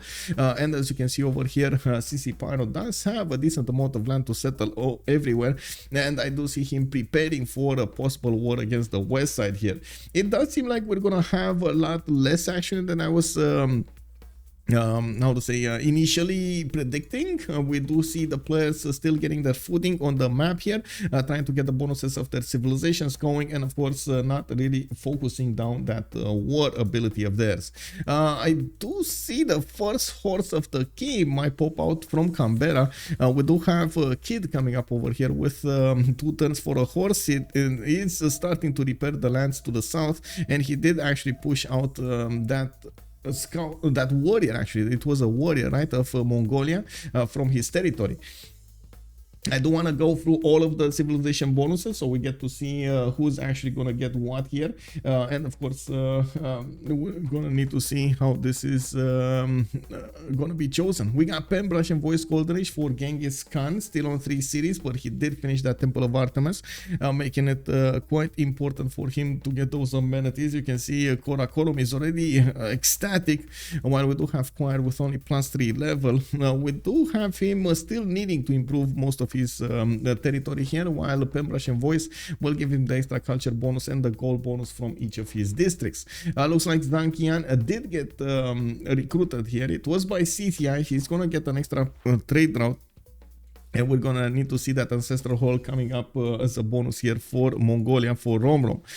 We do have builders coming up from Kokekota. Looks like Mongolia still is waiting to get the settlers out. I'm pretty sure he's waiting for that Ancestral Hall to start spamming them out. Sun-Tzu to the south with Nubia. We do have him getting his audience chamber in 3 turns, and I do see Yeah, he did get to plug in Governor Liang, settled in the city of Nuri, getting his theater squares actually for that extra culture adjacency I was talking about earlier in the city of Kava, while he is building up some markets for extra trade routes. The audience chamber will give him the extra population, I should say extra growth in the cities with governor, with extra food, extra amenity, and of course the extra housing, making it quite important to try to go taller. Now, choosing pen, brush, and voice is also going to give him a decent amount of advantage. He's already on 25 science and 30 culture, steaming ahead over here with the Nubian nation. Lege, 11 science, 16 culture. He's on 4 cities right now, trying to go for a Temenaki from Divodurum, improving quite a few of his mines for the extra culture. And I do see he did get his his 5th settler out, with a 6th one coming up soon. His government plateau is going to be on the west side here with 3 turns to build the audience chamber as a specializing building of choice. Liang being plugged in Divodurum. I'm actually curious if he's gonna try to go for the production, or is he gonna keep on puddle jumping at for the city parks. From what I do see, he's also gonna have a decent amount of land to keep on settling to the west side. Doesn't need to worry about the east, that's an ally. And of course between him and Mapuche, that's gonna be quite an inland sea, I would say a natural border, that will keep away those pesky Malon raiders from his land. We do have Matthias Corvinus also with a pen, brush, and voice, 10 science and 29 culture for the Hungarian nation. He's building up hanging gardens over here, and Sprig is gonna get a few of these archers going. I do see he is building some from Pex, building some from Debrecen. He is trying to get some defense because he is between 3 opponents, making it quite problematic for him to get everything going. He did choose to go religious settlement, so he is building these settlers quite fast. You can see the 5th and the 6th one are already on their way to the next settle location, and hanging gardens giving him the extra growth throughout his empire, not to mention that extra housing around his cities is going to be quite important. On ETPI, we do have Lotaro, 16 science and 32 culture, still on 3 cities, and I do see he's getting an encampment going. The first encampment in the game, that's going to be chopped down to the southeast. We might actually see him trying to do something against Hungary here. Yeah, he might be thinking of something on those lines, because encampment training projects are already getting in. We got Pingala assigned to the city of Inapiramapu, Magnus going in Mamu Mapu, and I do see more settlers on the way, trying to make everything going. We do have more Shemamos also starting to appear here, while I do see builders started to improve most of his mines of his territory. Unfortunately, the bananas, I think, got burned, and as you can see, the land did get improved with volcanic soil, but not on the banana. It didn't get fully burned, only the banana. Can you imagine? Only the banana got burned then. Oh wow. Now we do need to see also how he's going to plan out his attack against his opponent. He does have Scythia also to try to pressure Hungary into submission over here, even though I'm pretty sure it's going to take a while until we're going to see him try to do everything there. Scythia also, with its ability to recruit a lot of these merchants, is trying to get as many as possible, as quickly as possible. He is on 6.9 great merchant points a turn, while he still needs to build his markets throughout his commercials here. We do have ETPI coming up with 13 science and 21 culture. He is gonna get the gold from Marcus Licinius Crassus, the great merchant, the second one he recruited, while I do see more of these settlers are coming out of his cities from Komstromskaya and Neapolis. It's gonna be quite important to see where is he gonna try to settle. While I was talking about those coastal possible trade routes here on the east side, we're gonna need to see if any of those setups will actually come out. Not to mention, we're going to need to see if he is going to try to go south over here to put a city right in the face of Hungary, making it a bit easier for him to go against his opponent, but also making it easier for his opponent to come against him. So you got to be careful. That's a two-edged sword. You got to be on your point over there with your bonuses. And I got to point out, you see a lot of these players are trying to chop down as soon as possible, even if they don't get discount cards. They're trying to get the advantages going. They know it is quite important for them to get the position and also the advantage against their opponents from an earlier stage of the game. They're trying to make the most out of the land they have. And we do have the first city park being put down. Sprig is going to benefit from it in the city of Debrecen, while he's probably going to need to move out Liang into another city to make another park. We do have markets also coming up from Buddha, and I do want to quickly move towards Kongo. Ooh, we got horses coming around Mvemba, Anshan, getting horses out. We do have an encampment also finishing from Kongo in one turn, while his government plots actually got put to the north there. It opens up a possibility to get campus there, +3, very nice, next to the turtles. And I gotta say, I don't see that many oh, I do see actually many resources improved. Never mind, in the capital city there weren't the silk wasn't improved, and initially I thought, okay, he's not improving his you know, amenities, how is this possible? And then on the west side I did see 1 silk, 2 silks improved, spice tile improved. I do see his tea tile is going to be improved to the northwest. He's going to have available furs on the same continent, so all 4 of his possible amenities on the continent will be improved. He does have a 5th one in the lake in the inland sea to the east of Mpinda. He just needs sailing, and of course he's going to need to put some gold in to acquire the tile. He's on 15 science with 33 culture. Still needs to get going get those campuses going, so he gets the extra science from them. Of course, he's going to need the extra population level in a few cities to get that going, while he is also plugging in Pingala in Mvemba. That actually might give him quite a bit of science from the population level. And there we go. We got the first campus put down from Anshan. It's going to be a +1, but still a good one. Now we do have also some Nubian scouts coming around here with Pitati Archer trying to defend on the front line and see what's going on between him and of course Nubia. We do need to see if these horses will manage to get the drop on the Pitati. I gotta make a mention here. Pitati Archers are amazing when it comes to their attack power, especially if they do manage to get those promotions in. It will be insane how much damage these units will do from the beginning. The problem with them, they're kind of squishy on the defense, so still if you keep on attacking into them, you're gonna manage to take them out. As you can see, that's a 23, but that's with the +6 ideal terrain on the Pitati Archer, making it a 17 only base strength. And Gaul Mubebas are going to be extremely useful to go against Nubia, and we do have 2 of them coming up from CCpyro. He's going to get the extra movement there. I'm curious how fast he's going to try to also go for a general. We do have a few of them actually making general points, with Kongo already putting in the card for quite some time.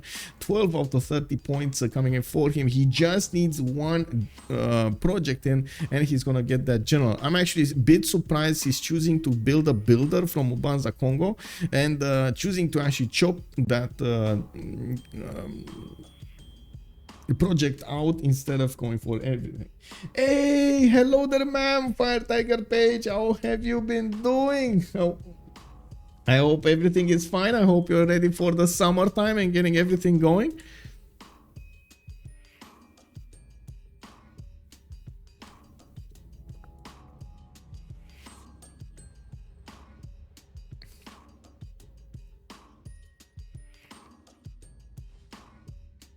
Give me a second over here, trying to figure out something. There we go. Okay, so looking at Magnus coming up in Anshan, I do see Kongo is trying to see what's going on. Nubia is gonna get the first attack on the archer, while of course the Ngao Mubebas are coming up from the south there. They will not be spotted between the forest, and this might actually be dangerous for Nubia. We do have a lot of settlers going around here. He doesn't have more units to work with, and it seems like he is kind of ignoring the advantages that how to say CCpyro was getting on him. You do have the 281 military strength versus Sun-Tzu 61. You can imagine, yes, okay, Nubia can actually build a lot of Pitatis very quickly here, and he is trying to get his tempo going with these settlers coming out of his cities. available to make more production centers, available to actually get more units out and so on. The timing on this is going to be very important if they're going to actually manage to get that going. It's also another question with CCpyro benefiting from 20 science and 35 culture. He is actually keeping up with Sun-Tzu's 33 and 40. Not the same level, but over there. And of course, I do want to see if CCpyro is actually going to go directly against that Nubian Pitati to take it away, take it out, or is he gonna try to directly go against the city center of Kava? That city center is only okay. There we go. We got our answer. The Pitati archer is gonna die first. I'm a bit surprised about this because it does reveal the hand of Kongo, even though it should have been revealed with the extra military strength that he had. We could have had a sneak attack going against the Kava, while of course he did need to cross some rivers over there. I'm pretty sure it would have been quite a problem for Nubia to get those units out. You do see immediate reaction coming up from Sun-Tzu, getting those horses from Mero, and Nuri is going to get another horse there in 3 turns, still building the settler in Kava, while he is going to need to choose if he wants to keep on going to the east to settle right in the face of those Ngao Mubebas, or is he going to try to settle somewhere else. I was thinking maybe the mountains would have been a much safer choice, but I guess it's his choice, so we'll see. Kid also coming up with 217 military strength. We do have him getting horses next to Pest. He's already pushing down the Hungarian armies, and you do see Australia is gonna have more horses coming up from Melbourne and Brisbane. We do have settlers also coming up from him, trying to develop his empire behind all of this. Warlord's Throne is gonna be the name of the game over here, while he is improving his iron tile so he can give that resource away to his allies. There is no general yet, while we do have Hungary coming up with an encampment from Debrecen in 3 turns. We don't have an encampment yet from Australia. They did try to plug in the cards though, and you can see Australia is getting 18.4 points right now with 2.3 per turn out of 30, and while Congo is also trying to get a general there. Mapuche did manage to snatch away Burica. That's going to be an advantage for him. He is to the north of Hungary, and you do see Sprig is coming up against him over here. We do have Sprig also with a chop here. Only one single archer that can be hit so hard by that horse. You can see the horses not only benefit from the extra great general bonus, but also benefit from the extra +5 against free cities or golden age era units. I'm actually quite surprised we didn't see an attack here coming up from Effie to take away that archer. Maybe he's thinking that there might be other units defending Hungary behind all of that, even though he does have a scout across the river on the spy style, so he should be aware of what's going on. We do have also more horses coming up from Inapire Mapu and Gulu Mapu, Mamul Mapu. It looks like they are getting up to pound on the Hungarian defenses with all their might and power, and of course you do see the counter defense being put out by Hungary here. Kid with 40 science and 37 culture. He is steaming ahead with the most science in the game, while he still needs to catch up on the culture level. He is putting down a very quick diplomatic quarter from Melbourne. How does this work? A diplomatic quarter right in the face of your opponent? Wow, okay. Harbors are his choice to go for some extra trade routes there. And he is still pumping out settlers. He did choose Moksha with Pingala second, and of course I do see Magnus setting up in Adelaide. Doesn't have a coastal, or I should say any trade possibilities towards his allies at the moment, while he did manage to improve quite a few of his styles. Still needs to work on his land to get all of that production. Looking at the yields over here, he's on 64 production. That is still quite a bit more than Sprig, and I do have to point out Australia is starting to actually get some units towards the north over there. He did notice Giant Causeway is there, and he's gonna try to do as much damage as he possibly can to actually get the advantages going. Looks like there is a bit of a mistiming over here. We did not have a Kid having the first moves. He still can actually take out the archer. That came at the cost of one of his horses, and as you can see, he is forcing Hungary to get as big of an army as he possibly can, forcing him to invest into these horses, forcing him to get some spearmen down to actually get some bonuses going. Esztergom is under attack from the north. We do have Mapuche actually getting in with two of these horses. He still can actually bang on that city one time, and Mapuche is noticing there's no defensive army to the south. Burica is over there to direct warfare against Esztergom, and we do need to see if Hungary is going to manage to get the builder safely out of the way of those units of Mapuche. Hungary is also using as much as possible Liang. Fortunately, his plans are actually foiled right here with builders needing to come out of the cities where Liang is settling. He can't really get perfect synchronization going between his movement of Liang and the builders coming out. So he gets those city parks as quickly as possible and of course reap the benefits out of them, while he's being pressured from the north and the east. At the moment, it looks like the northwest is kind of calm, which is actually a bit surprising, and I gotta point out ETPI does have the ability to actually get some units with faith. One or a few units might actually be extremely valuable to push over here against Hungary. And yeah, it looks like Esztergom might actually fall next turn. We're gonna need to see these whoa, where is the general going? Hey, come back. Oh my god, Burica, where did you go, bro? I mean, he forgot his saddles. He forgot his foot. No, come back. Okay, one city goes down. It looks like FE is managing to take away a city from Hungary. We do have Scythian horses also coming up from the northwest. More settlers coming around there. Scythia is trying to sit behind all of this, trying to get the commercials out. Even pyramids in his city. Whoa. Brody Butthead, hello there, sir. Gunboat diplomacy, or you can say gun horse. Yes. Let's go. Hi-ho, Silver, away. We do have the Australian armies actually retreating a little bit, making a line of defense to the west of Melbourne, while Esztergom, of course, did get to pressure Hungary from the north. He might actually get to keep on pressuring him. We do need to see who is going to manage to recruit these generals. While Kongo is on 27 out of 30 points, Australia is 25.30, and we do have Hungary needing a lot of points to get there. He's trying to make an encampment training project here. He does have a builder able to chop a rainforest tile. That's not going to be a lot of production, but still it's going to be something. And do see another builder on the west side which did improve the spy style. Now we're going to need to see if he's actually going to get 2 chops in for that training project. I think he's only going to get 1, and of course it's going to be very important if he's going to have any available general for him. Massive attack coming up from Kongo against Nubia. The city of Kava is in pain. We do have Pitati archers coming around there. Looks like the Nubian settler did not get to go there, while we do have Mero one turning these Pitatis. Nuri is working on horses. I do see CCpyro is starting to walk across those rivers to get damage in onto those opponent units. CCpyro will actually get some archers also for good measure to attack into these Nubian horses, but I gotta say it's a bit, how to say, I can't really see an easy way for him to get Kava.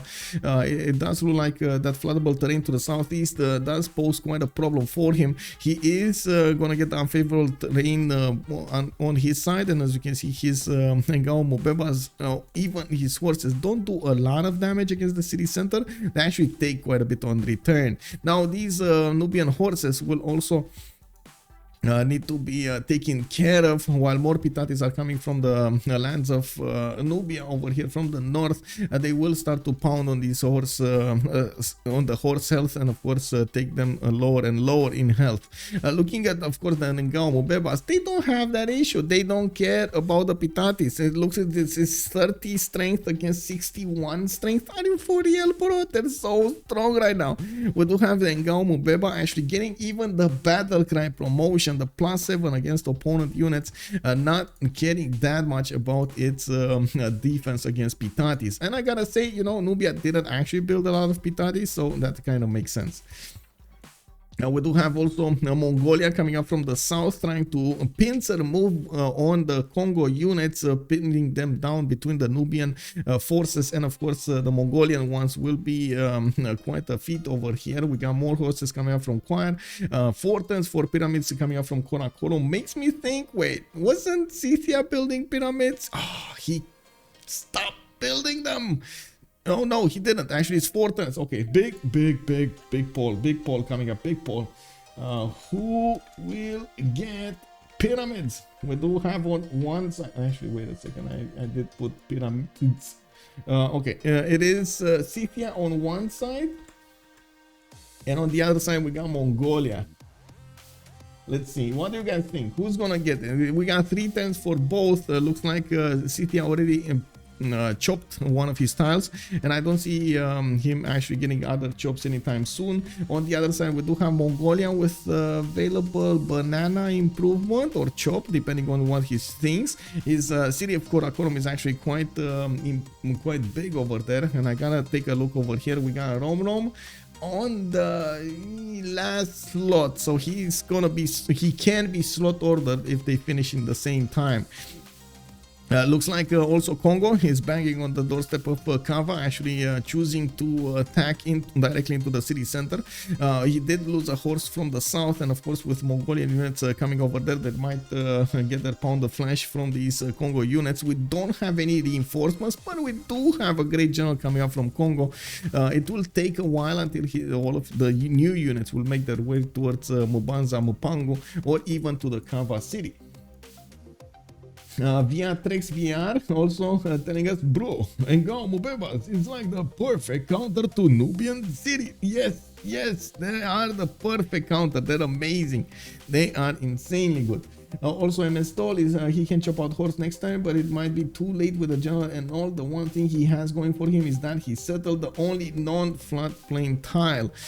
We're talking about Debrecen. Yes, we're talking about Debrecen over here. We do have Mapuche pushing in a lot of so fast Malo Raiders. Oh my god, we got one Malo Raider coming up from Mapuche over here, and we do have a general also starting to give the bonuses towards Hungary, and you can see Mapuche is gonna have very strong units to go against his opponent. He's already getting some more coming up from Mapu. More reinforcements are on the way. We got Scythia pushing into from the northwest side, while all of that army of Hungary from the east is actually repositioning to the northwest. Sprig is trying with all his power over here, all his available options to stop the Mapuche attack. We do have Australia actually repositioning, regrouping over here to the east of Pest, trying to get those horses. And I gotta say, man, oh man, now it's his chance to go against Pest,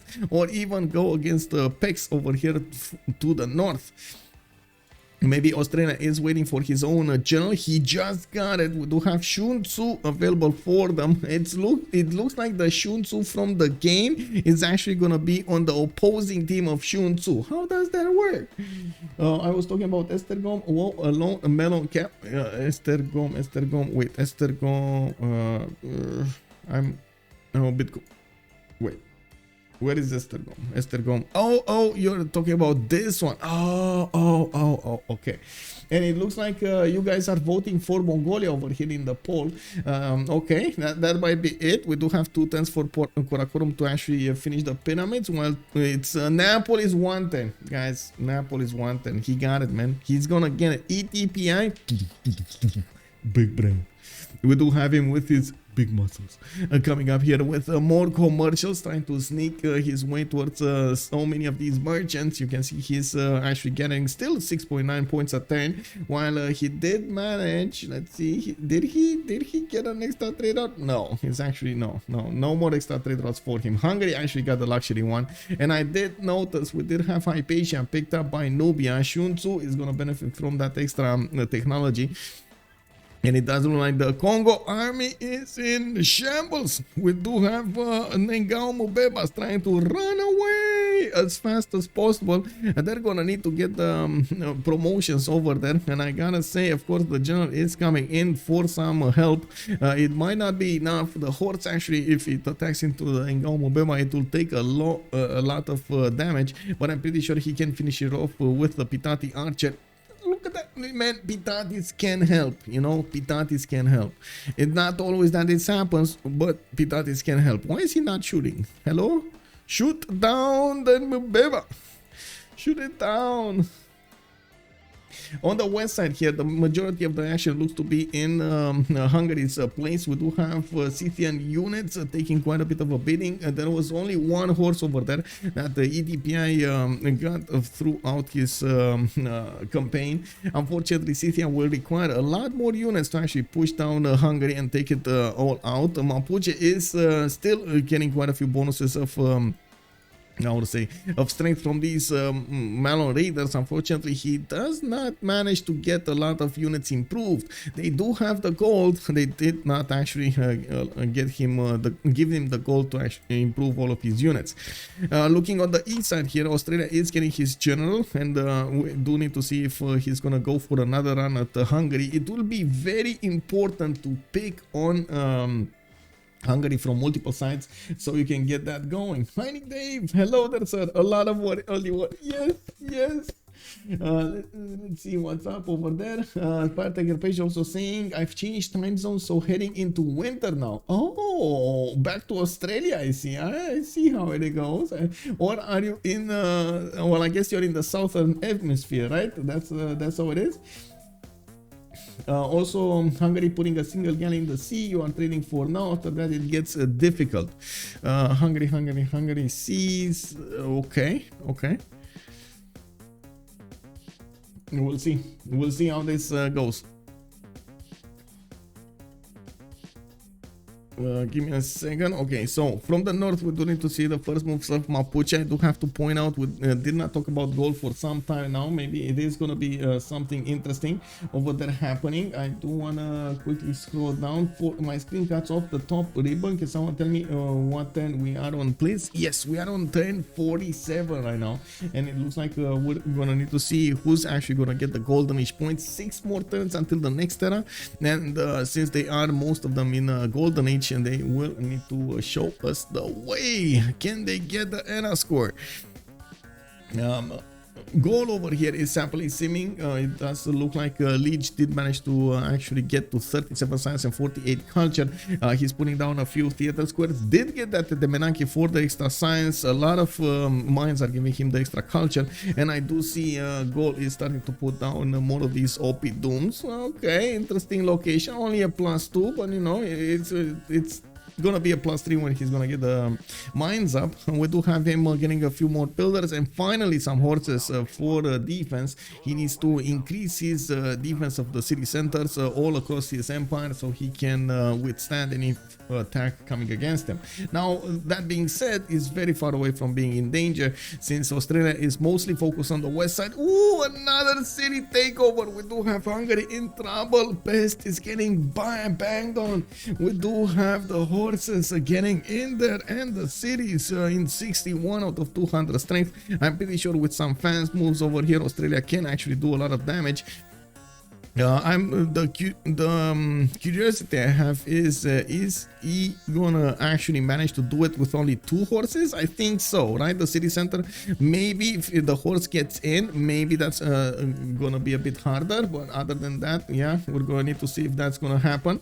We got some attacks going in the north over here, and if he did manage to take down another one of those horses, the fact that Australia comes into pest over here is pressuring Sprig a bit too much for him to handle.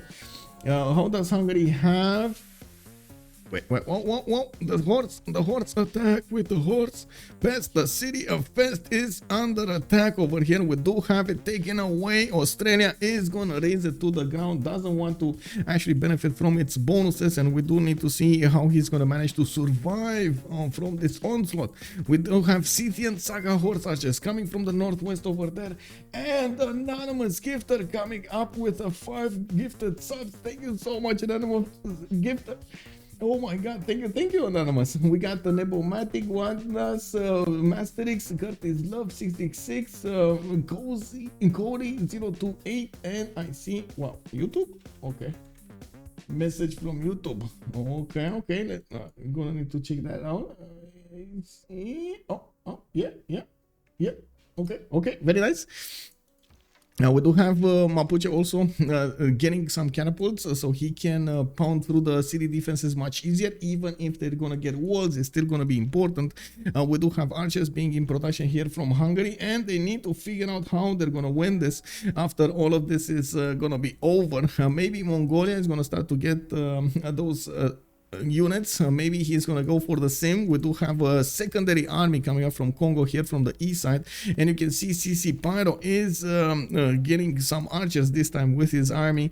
1, 2, 3 from what I can see. He had 2 last time with more horses coming around here, and Nubia is on the counter offensive. He's repairing his tiles from Kava, and of course repairing the city center while still focusing on getting the sim done. Looking at the era score here, we do have actually Romrom quite a bit far away from it. He didn't get the pyramids, so unfortunately he's not gonna get the era score from that. He's getting a campus here, and wait, we gotta follow. Ooh, crispy crit, hello there and welcome. Also, let me see, wait, how does Hungary have horses? But his horses tile is only 2 food. Wait a second, Hungary horse tile is only 2 food. Where did you see that? Horse tile only 2 food. Oh, this one is because it's not in his empire. Actually, the observer, yeah, the observer mode sometimes does this. It doesn't give the full production. It doesn't show the full production or the food capabilities of forces. It basically doesn't show the resource production points. You can see this is a 1-1 also, but in his land, I believe Hungary still has a horse somewhere improved. Let me actually check it out so we can actually take a look. No, he doesn't. He has no horses improved. He's relying entirely on his ally sources. Oh, that was the only horse he had. That's a problem. Scythia chopped yeah, I'm actually still surprised we don't see more of these Saka horse archers. They could have done so much against Hungary here. They could have done so much. Okay, Sun-Tzu coming up with 43 points out of 45, 2, 4, 6, 7 series. He's still making that line of Pitati archers going against Kongo, and I gotta say these Pitatis are gonna actually meet their doom here. Meet the maker next to the Ngao Mubebas. We do need to see if Kongo is gonna build some more. He did manage to retreat quite a few of them. And he's still trying to get the science up. We do have Lege also coming up with 47 out of 51 points.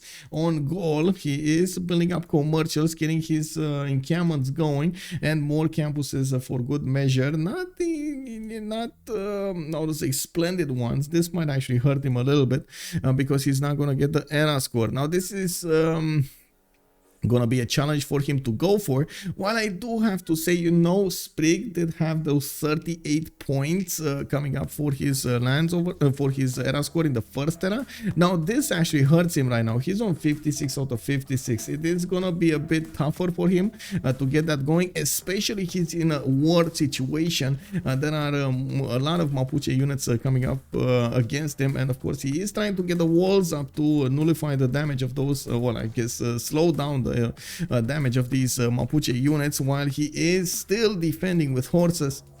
Looking at the tech side here, he's 7 turns out from getting castles, 5 turns from getting divine right, 19 science, 36 culture. His pressure from the east, pressure from the north. Now we do need to see also ETPI. ETPI is on 49 out of 50 points, just hard building as many of these Malon Raiders as possible, and I do see him improving some of his styles here. He's getting more replacement units to the south, stronger units also. Malon Raiders are gonna do more damage against classical units. They are medieval, they are stronger base, 48 base strength, of course benefiting from also the upcoming general bonus and everything else. Look at the top of the mini-map. Yes, I'm looking. Good shoot. Bonsoir, monsieur. Bienvenue. Also, Stadler, hello there, sir. Yes, this is the lakes map, and look how fun it is, man. It's so amazing to actually take a look at the how many of these units we actually have running around all over the place. ETPI 46 out of 50, just needs 4 more points to get that golden age, and Scythia over here is trying to make it, is getting more markets out, getting another settler. He did finish the pyramids earlier and got that not only the extra builder charge but also a free builder from that wonder. He's also passing this merchant. He wants to eyeball probably Marco Polo or Ipfaldan, whichever comes first, and you do see he's actually making 11.5 great merchant points a turn. This might be a problem though if they don't start recruiting it before the next era. Oh, never mind. No, sorry, still 4 more points. Never mind. We do have a possibility for him to try to go for a galley in one of the cities that are placed next to the lakes over here, and you do see he's going will and military tradition. Wow, he didn't have military tradition till now. Okay, that's a long way. Man. CCpyro also coming up with the mercenaries in 2. He has 49 out of 55 points, and I do see these Malo raiders are going everywhere. Oh my god, they're everywhere. They're going to see Obuda is not actually defended by anything. New Malo raiders are coming from the north. New gold is being put into these units so they get their upgrade points, and as you can see, the Malo raiders are starting to focus down as much as possible, getting the damage against the units of Hungary, and also getting the position on the tiles that he can pillage. Very important to get those pillage points in. We do have a kid also going for the golden age, 54 out of 53 points. He's building up more horses, and I look at his tech side. Looks like he's going for mercenaries in 1 and shipbuilding in 1. Makes me think, does he not have castles anytime soon? Come on, man. 74 science, 54 culture. You must have had castles in. It's how are you? I'm fine, sir. Thank you so for asking. It's a nice game. I like CPS productivity. Yes, they did come out throwing punches from the beginning of the game, trying to do as much damage against their opponents as possible with the early bonuses of their civilizations. Now, can they keep that up? Because Ulyss has a few things under the sleeve over there. First of all, Gaul production for the next part of the game. Lege might actually carry this. We do have Sun-Tzu stabilizing his defense, even though he's going to get counterattacked over here. He's going to need to output a few more units. He's going to have knights. He should be okay with 61 science and 57 culture. He's gonna need to keep on going. We do have a new Pitatis coming around for him, and so I'm thinking maybe, you know, this was the last available moment for Kongo to actually get in there and take a city out or two. We do have to see also Romrom making the most out of his city count here with 2, 4, 6, 8 cities. He's also getting the city parks, setting himself up for a better sim in the next part of the game. Now starting to put down encampments on the map. We might see him getting those armies out soon.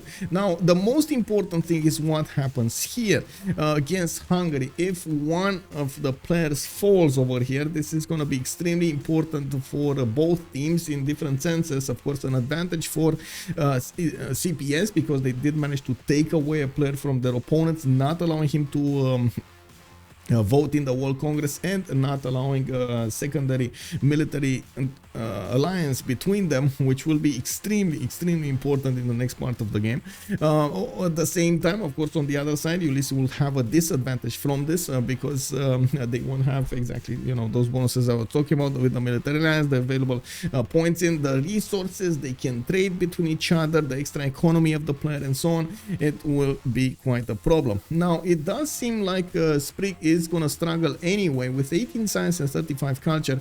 He doesn't manage to get his stats up, even though he did kind of stabilize his defense, managed to discover black armies, which will allow him a stronger unit to defend against his opponents. Still not strong enough against Mapuche. Now, there is another advantage that we need to take into account here. The fact that Sprig might not get his golden age. If he doesn't get it, these Mapuche units will lose a +5 against him, which might equal out or even give bonuses to Hungary. The game seems to be over based on yields. Whoa! Does Mapuche have the raid card in? That's a good question. Let me actually take a quick peek over here. Government, no, he doesn't. Siege can have conscription. We got chivalry and republican legacy for him, and also national philosophy. Doesn't look like he's focusing down on pillaging that much of his opponent here. And I'm still sad we didn't see Scythia coming with a lot of units over here against him. Tactical golden miss. Yeah, I know, right? Tactical golden miss. This is the Mapuche power, forcing his opponent over here to not get a golden age. There are still 4 more points that he needs to acquire to get a golden age. This is the last turn. We actually have no member of Team Ulyss going for the golden age. Not even the free simmers like Romrom or Lege did manage to get the necessary ENA score. Now, as you can see, the damage counter did change significantly between the Malon Raiders and the Black Armies. It is now in favor of the Black Armies, even though both of them have military alliances, both of them have great generals. It is not an option for Mapuche to push that easily against his opponent anymore. And now we do need to see if there's going to be increasing pressure coming up from Australia from the east side. While I do want to mention that we do have 3 members of Chacun Pour Soi getting the golden age bonuses. Of course, getting that pen brush and voice, getting the ability to get maybe a free inquiry is going to be quite important. A secondary attack force coming up from Australia. He might actually try to go and do some attack runs against Gaul here to the northeast. A lot of flat land for him to cover with the horses, and he does have the Corsair upgrade, so that's exactly where he's putting his gold in.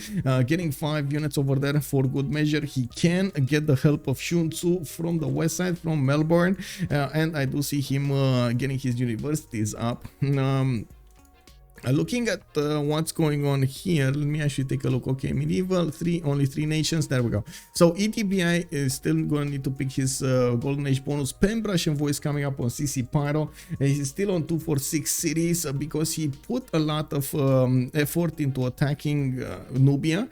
He didn't actually have that much production left over to develop more cities. I'm actually a bit concerned about this. He would need quite a few more cities if he wants to be competitive in the next part of the game, but I think that's exactly their strategy, to go against Nubia, force him to get defenses up, and of course trying to stop him from getting extra tempo. Now Kid is gonna also benefit from pen brush and voice golden age with amazing campuses throughout his cities. He's benefiting a lot from that breathtaking appeal, coupled with the mountains, coupled with some reefs, and of course you do see the World Congress coming around here. Okay, I just vote B into something. I go for this, I go for this, I go for this. Okay, there we go. Naval trade routes for Scythia. Wait, he did get him?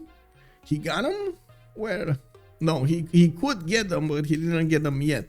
I do see upcoming crossbows from Mapuche. I do see catapults also getting closer to the cities of Hungary. And we do need to see the reposition of the Mapuche army to actually have the available attack against Debrecen. Still no units from Scythia. This is very concerning to me. ETPI did choose to go for a free inquiry golden age, so he's gonna benefit from the extra science from his adjacency of his commercials. You can see it pop off over here on his commercial adjacency. Unfortunately, he doesn't have very strong ones. He never actually increased the adjacency with the government plaza, even though he could have had like +5s on the commercials. He chose to put his government plaza in such a way that he increases the science he's getting from his campuses, maybe making me think, why did he not go for pen brush and voice? It seems like it would have been more valuable in this situation. I knew he had a settler there, but it turned around. Yeah, it turned around. We did on Nubia, by the way. We do have him putting down icon, which is gonna be also benefiting from a very strong campus and extra adjacency towards that pyramid.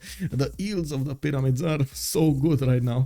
We do have this 522 over here next to Nuri. We got a 542 because it did actually put down one of those industrial zones. It's only a +1, but look at that tile, makes it great. Now we do have Mero also getting encampment training projects, so He's trying to get another one of those upcoming generals. It is going to be one of the medieval ones, Ethelfled. So he's going to get bonuses towards knights or crossbows, not going to give anything towards those horses or swordsmen.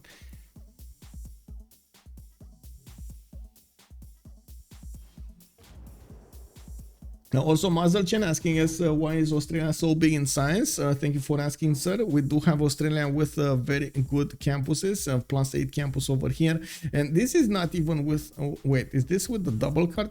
Yes, this is with the double card. Actually, this is not breathtaking anymore, but he does have this one over here that's going to be a +7 with the double card. He's going to get +14. He's starting to put down his libraries in there, and of course usually Australia does have a lot of bonuses because of a lot of extra bonuses on his campuses because of that breathtaking appeal, making it very, very, very strong in the science screen. Now we do need to see if Hungary is going to manage to push back the Mapuche units. You can actually see the repositioning of the Mapuche Manor Raiders to actually do some damage over here. There is a possibility for them to take out one of the black armies, but they will need to be careful how they play this out. No more pressure from Australia. Australia is actually going towards Gaul, while at the moment Gaul is still building his other units or other buildings. Is simming up. We do have knights coming out from Aduatuca in 110. Looking at the World Congress, we do have Genghis Khan not growing via culture. It looks like international trade routes sent to the chosen player, or for it's gonna be Romrom getting the negative gold. A bit problematic over there, and we do need to see what their gold per turn is on each team. Oh my god, Romrom 55 gold, we got that per turn. We got Sun-Tzu on 29, Lege on 5, and then Sprig is losing 8 gold per turn. Not the biggest economy that you've seen. On the other side, we do have ETPI actually losing 6 gold a turn, but then ETPI is coming up with 74. That's where he put his focus on, so he can get the gold for his teammates, so they can stay alive over there and keep on pressuring their opponents. We do have CCpyro also with 22 gold, and then Kid with 23. Now, I gotta point out the upcoming attack is real. Australia is moving his forces to the northeast, but I gotta say there were 5 units here. Where are they? What? Oh, hello there. I see. He sent 2 to the north, 3 to the east. Gaul over here is already reacting, getting his knights out. And you can see the production of Gaul over here, making it quite nice for him to get these bonuses through. Now we're going to need to see if he's going to manage to get enough units so he can cover his tiles from the pillages. I'm pretty sure Australia is there to bring the pain, and we're going to need to see if he's going to get how to say those tiles on fire. Mapuche also does benefit right now from crossbows, which have a lot of damage against their opponents. You can see even against the black armies, they're 53 strength against 48. And I gotta point out, we didn't yet get to see a levy from any city-state. So I do want to quickly take a look at the city-state to see exactly who got what. We got Sun-Tzu on Taruga, Lege on Bologna, while no other city-state. No, it is also Caguana coming up for Kid. Sprig did not get the pleasure of actually acquiring any of these city-states with his Sus, nor did he manage to levy them. He's much more focused on what he needs to do against his opponents, and we do have him actually pressuring quite a bit in the north here, sending 2 of these black armies on a raid towards the northwest. He might actually reap the benefits of the Scythian land if Scythia is not careful about this, and it does look like ETPI is kind of ignoring the danger. I'm a bit surprised about this. We do need to see ETPI getting at least 1 unit and make up to stop these black armies from pillaging his tiles, especially the commercials, to get the gold in. Lege is in a dark age. Let's see. Lege is dark age. We got Sun-Tzu normal age. Sprig is normal age. Romrom is also dark age. We got ETPI on a normal age. ETPI golden. CCpyro golden. Kid golden.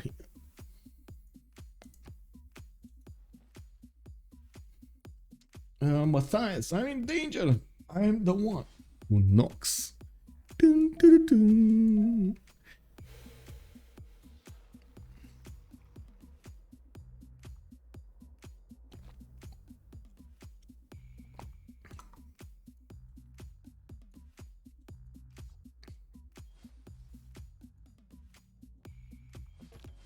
Okay, so armies of Congo coming up over here. We do have Mvemba. I do see Nubia is also managing to reap the benefits of the knights on the defense here. He's getting some crossbows in for good measure. Now, even the crossbows do have a hard time attacking into the Mvembas, and we do see Congo is trying to sim behind all of this and getting a new wave of coursers, and I do see more builders. Pretty sure those are with feudalism bonuses, finishing up his Diplo quarter in Mvemba while building up some libraries in Mubanza Mupango. I'm still a bit surprised we don't actually see more cities coming up from him. He still can settle at least 3 that I can see in the south over here, making it a bit higher in population, and of course getting all of those other districts done. I do see also Gaul did manage to finish his oracle in Divodurum. That is the Liang city. Apex, bom dia, senor. Thank you so much. Obrigado. Thank you so much for the prime and 1 year. Ooh, amazing. Thank you, thank you. We do have industrial zone logistics projects coming up from Gaul. He is trying to get Imhotep with 15 great engineer points a turn. He's going to get there quite fast, actually getting 2 of those projects in soon. He does have James of St. George in Divodurum, giving him the ability to actually get the walls up. Those are going to be 150 fortification health, making those oppidums extremely strong. He does need to get a stronger ranged unit so he can attack into these Australian units much better. The coursers are 46 milli strength base, and of course they do have a lot more strength coming up from their other bonuses, the military alliance, the land, and so on and so forth. Now I do see Australia did manage to get his hoofs on the first mine, so he's gonna get to pillage that one. He might get the second one from the iron tile, but that does expose his courser to counterattack from the knight, and of course all 3 of the centers in the north over there. That's one of the specialities of Gaul. He does get the extra walls up in the oppidums as well as the encampments, making him shoot from multiple tiles at one unit. We're gonna need to see if Australia is gonna manage to punch through these kind of defenses, while of course we do need to keep on watching what's going on here in Hungary's land. Finally, we got a horse coming up from Makeup, 2 of them actually, with the Saga horse archer. More campuses coming online here, getting foreign ministry from Pokrovka, and I do see more markets with commercials coming up from his other cities. A lot of catapults are also on the way from Esztergom to start to pound on the Hungarian defenses. I gotta say, it doesn't look like at the moment these Malon Raiders will manage to punch through the defenses, especially after he lost his +5 against opponent civilizations that are in a golden age. He's having a hard time doing everything he needs. Even the crossbows don't do that much damage against the Hungarian black armies, or his, of course, the improved swordsman. That is a swordsman that did just get a promotion of Tortoise, getting an extra +10 against ranged units. We also are waiting to see if Australia is going to come up with higher strength units against him from the east. Kid is trying to get his sim up, almost getting to 100 science, 97 and 68, while we do have Sun-Tzu on 110 and 57. Looking at the production capabilities though, on the left team we do have Ulyss coming up with Lege, 274 production per turn, 275 actually, I stand corrected, and 186 food. We do need to see if he is gonna manage to use that production for the later part of the game, so he can overwhelm his opponents with units or simming one of his choices. Looking at also Sun-Tzu, he does have 138 next to CCpyro's 81. He's almost actually doubling that, while Romrom 179 is managing to overwhelm Kid's production. That is quite a problem over here for them, especially since Mongolia didn't commit to the warfare that much. He is getting his Terracotta army, getting a few more units, but never actually committed to an attack. He did help out Nubia in the city of Kava to make a defense, but again, those weren't that many units. Looking at the production of these encampments, he is starting to gear up for war, putting down his infrastructure for later game advantages. Getting intelligence agency from Karakorum will give him a free spy. With the Terracotta army, he's gonna get an extra promotion on that spy, making it very likely that his spy might actually get a secondary secondary promotion there. If he does manage to do that, he's gonna get double the amount of intelligence from his opponent's land, diplomatic visibility, which will turn out to be double the amount of damage because of the Mongolian bonuses. So you can get a +6 with a level 0 or a level 1 spy. You can get a +12 with a level 2 spy, making it extremely valuable for Mongolia to actually get that bonus going. Now he has a target on the east that is in the form of Kongo, and of course these Kongo units will be valuable in the beginning of the game, especially against the Kishiks and so on, but later on with the Cuirassiers coming out and so on, they might lose their value quite quickly. Now that's a long time away. CCpyro is keeping up with Romrom's production, Romrom's stats when it comes to the science, 71 versus 67. We got the CCpyro actually making a little bit more culture. We'll get to nationalism faster. And we do need to see what will happen over here. How will they try to get advantages over each other? It looks like also on Mongolia, it is a little bit harder. Actually, I would say it's significantly harder to actually get the science going. He did try to get as many campuses going, plugged in double card. It is just not enough. He doesn't have those extra points that, for example, Australia is benefiting from the mountains adjacency, from multiple reefs and so on, to actually get everything he needs going. And I gotta say, this is the moment that Australia did actually get to discover his outback stations, making him start to increase his land's quality with these outback stations, getting the food, getting the production going. So we might actually see him ramp up his stats quite quickly when it comes to production here. He's still 111, not that good, but he's working on it. On gold, though, we do have the foreign ministry coming up from Adoatuka. He did build Colosseum, one-third that, of course, with the help of Imhotep. That's the reason he actually got those projects in. And I do see he's going for Mausoleum at Halicarnassus also from Samarobriva, giving him an extra charge on his upcoming engineers. Very important to get that extra charge in. Isodor of Miletus is the next one up. By the way, he is very close to getting it. Actually, wait, is he making enough points to get it? I'm very curious. Who did get the merchants, by the way? Let's see. Let's quickly see.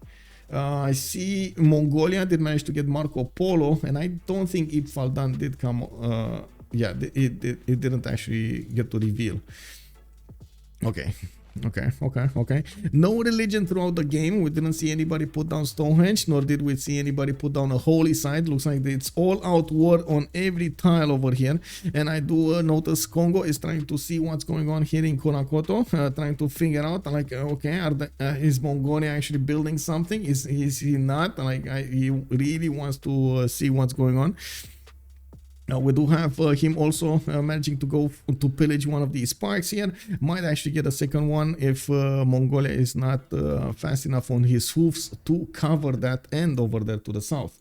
Looking at the attack unfolding, we do have Mapuche needing to break the defenses of Debrecen, while we still don't have an army getting up from Scythia. He did get the Corsair upgrade, and that's about it. He's getting a few more settlers going, and it looks like he might actually start to trade with Kongo here to the southwest. I also want to mention we're coming up very quickly on the Wieselbanken timing, where the players do get that card in Wieselbanken. Very important card, and let me actually put it up on the screen.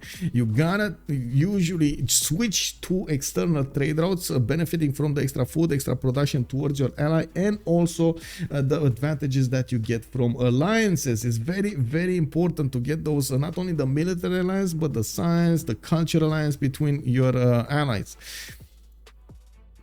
Miniature Goblin, bonsoir monsieur. Oh, let's go, Lege. You can have production. Oh my god, yes, he does have production almost as big as his opponents combined over here. It's still not there yet, but it's getting there. It's getting there.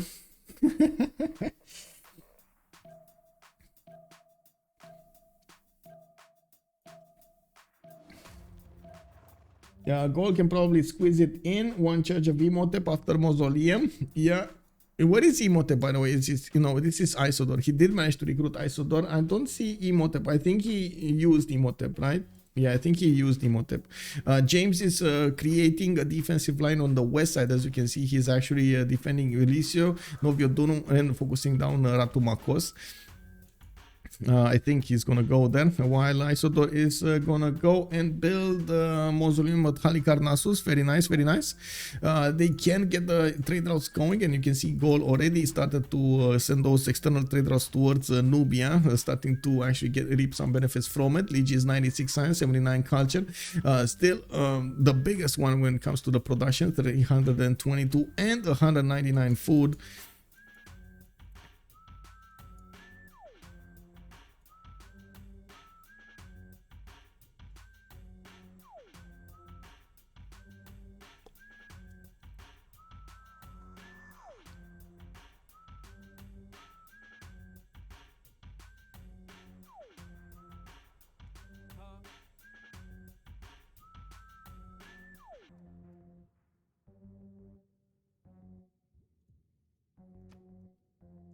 One second, I need to respond to something really quickly.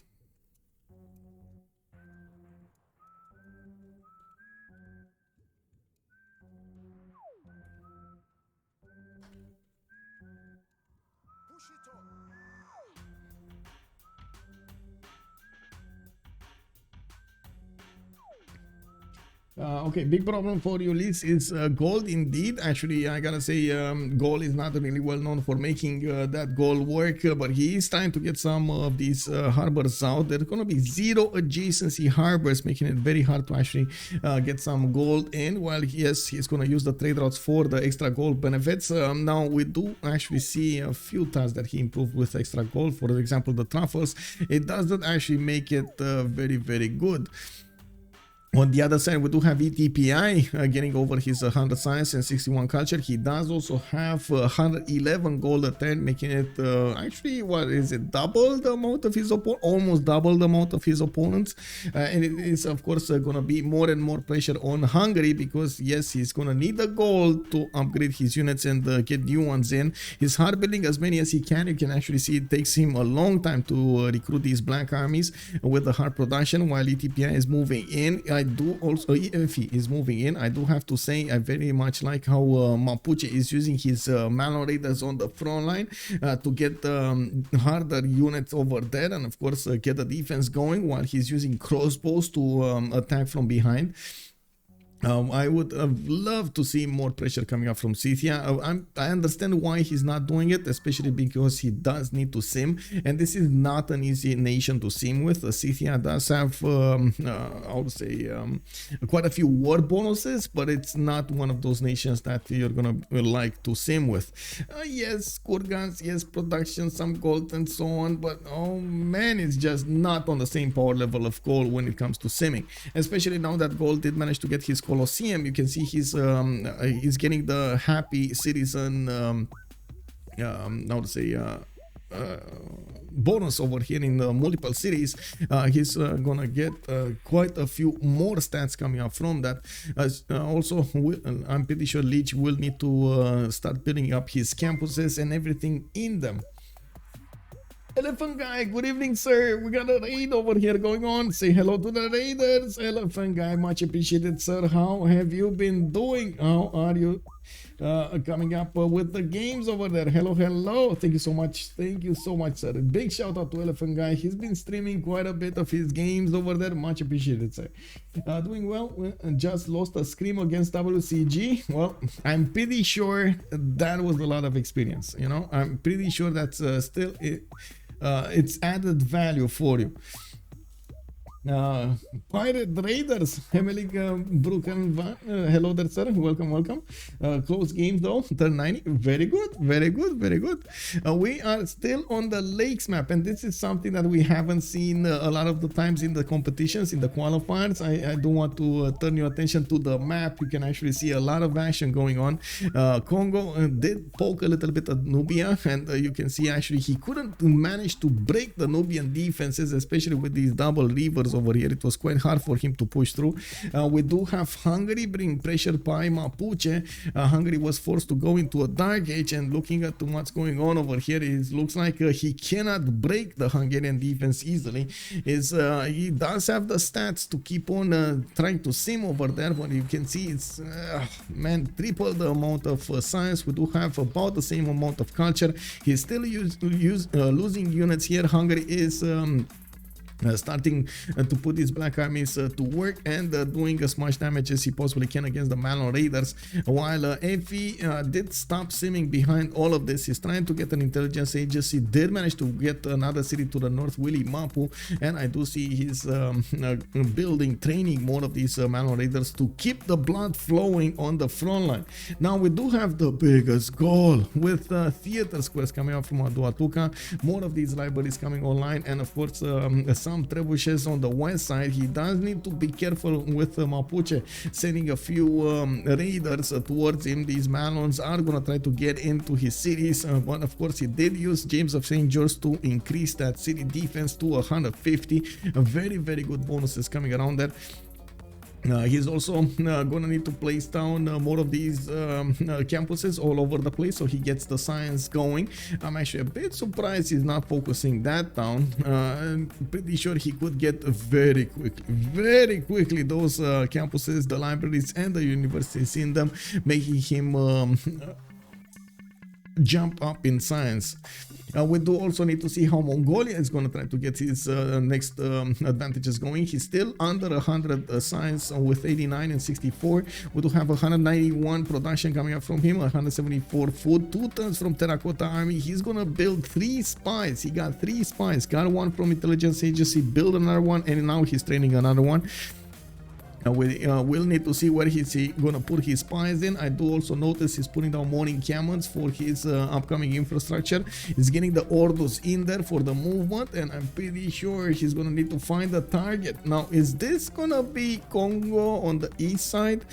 He doesn't yet have the extra benefits from the spies, and well, I do see he doesn't have any more extra intel, but I do see him pressuring a little bit Kongo, just with a few of these coursers. He does have Bethel Flat as a general there, while Terracotta is going to finish next turn. Did he plug it in? Let's see. No, he still did not plug in his general. Does he have vision over his opponent? Another important part. Yes, all of the cities are actually available for him to use here to plug in that nasty spy, reaping the benefits. We do have a first spy coming up in Brisbane though, and it looks like Australia is training a few more courses after he tried to go against Gaul here to get a few pillages. Only got a 1 mine and then needed to retreat back. Gaul did manage to also plug in a spy in Bendigo, while we do have more settlers coming around there. Australia is chopping them down, trying to get some benefits going. Maybe coastal trade routes here on the west side next to the mountains. Very powerful campus on that rainforest tile. Plus 5 it is. Actually, wait, that's a +6, right? +3 from breathtaking, +3 from the mountains, +6. Okay, we got another one here, a +7, and he still did not finish this one. Oh my god, it takes so long for him to finish that one. He does have a decent amount of science, 139 science, 82 culture. He's trying to make the best out of both worlds, but is having a hard time getting an army out and his sim at the same time. Plugged in a spy in Buda so he can get some extra diplomatic visibility over Hungary, while yes, he does have +6 intel on opponent's movement because of printing and that free spy, and that spy, by the way, not free. I don't think it's free, because did he get intelligence? Yes, he did get intelligence. Okay, so it was a free spy. Also, his normal age enjoyed. Yeah, I get. You're right. His normal age enjoyed. Yes, you are correct, sir. I stand corrected.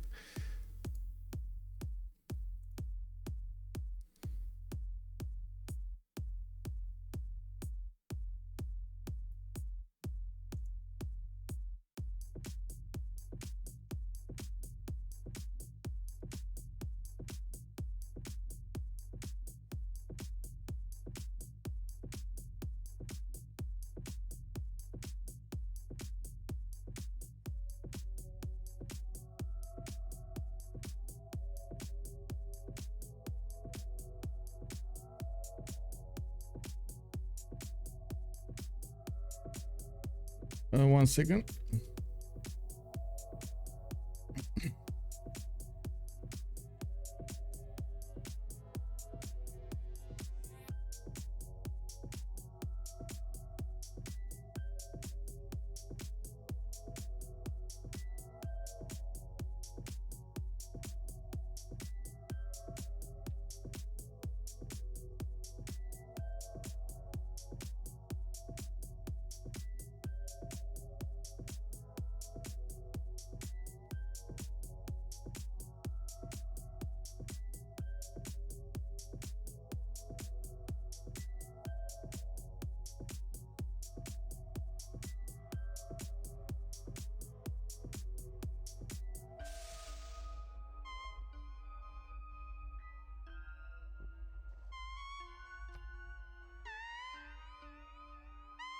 Okay.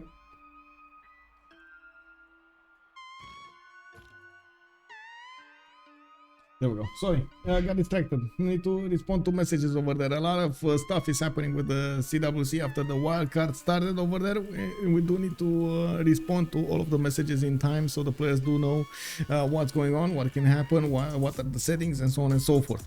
We do have Mapuche actually sending a few man raiders to the west side here, trying to go on from the other side against an opponent. It will take him so long to actually get to an opponent there. I'm not sure exactly what's going on here. We do have, oh no, CCpyro, his cask is dead over there. He's saying his headset is dead, and I gotta say, oh my god, it's been a while since actually I've how to say I've asked, okay, how do you translate headset in French? And they said cask is the word, but it's not really exactly what cask should mean. You know, like what headset should mean, like the whole, you know, shebang with the earpiece and also the mouthpiece. So yeah, it is what it is, man. It is what it is. Okay, we gotta plus in. Maybe he did not have batteries or something like that, and he needed to plug them in. We do have more war units coming up from Gaul here. I do see quite a few more knights coming around to deal with the Mapuche threat. We might actually see quite a few pillages coming around, and I do see, of course, the knights will manage to reposition towards the north to get that in. Forbidden City, Divodurum is going to finish it in 4 turns, and I didn't see anybody from the map actually trying to go for this wonder. Giving an extra policy card to use for Gaul will be quite important. I do see him also getting Colossus for an extra trader, again a massive improvement towards his economy over there. While he is actually losing gold at this point, I'm pretty sure he not only needs to stabilize but also go over the positive range so he can give that gold to his allies. On the west side here, it looks like Hungary did successfully stabilize the defense and also push back Mapuche in his own territory. He's starting to get the defense on the southeast and benefiting from the giant causeway bonus on multiple units. It is going to be quite important to counterattack into these units of Australia if they ever come by from the east side.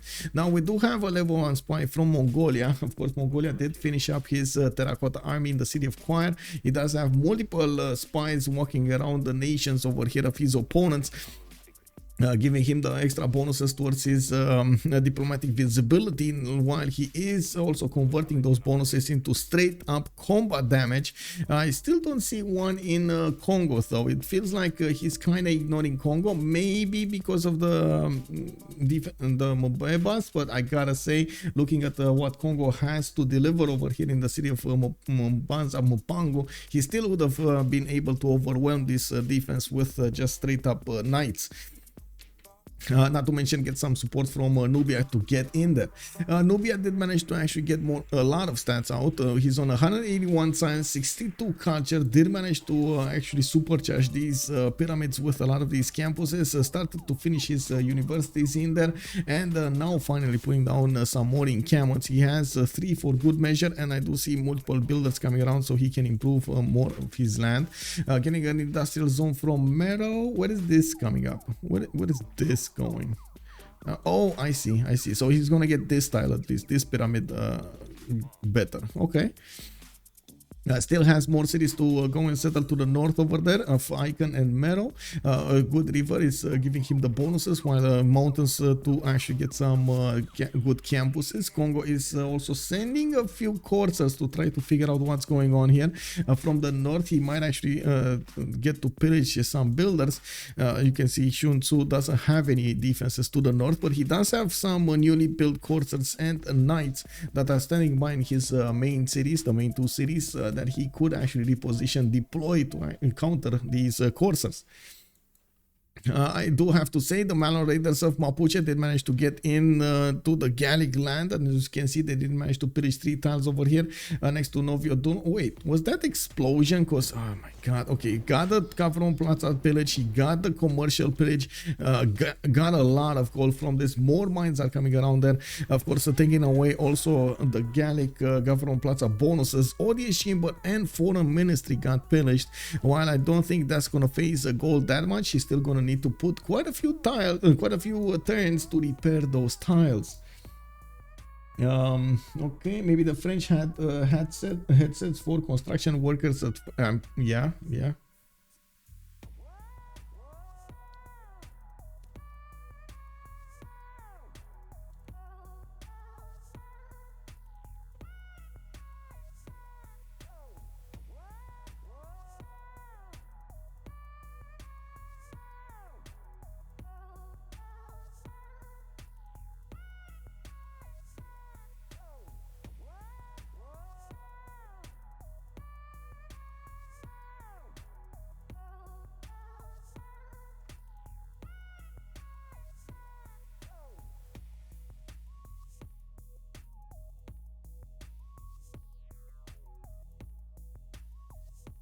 One second, need to respond really quickly.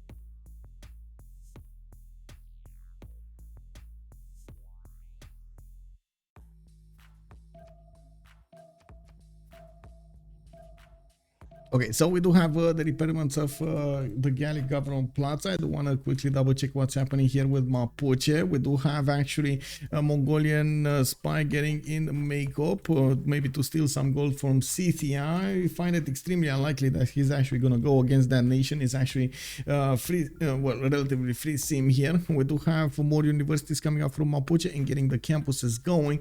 While in the stat screen, we do have actually 3 nations from Ulyss going over 100 science, Romrom 124, Sun-Tzu 187, and the Lege coming up on 130. On the other side, only 2 nations did manage to get high up, ETPI with 143 and Kid on 149. I'm pretty sure also there's a lot more potential on Kid, and that is going to be the biggest question we're going to have, if he is going to manage to get that potential and convert it into a straight up bonus.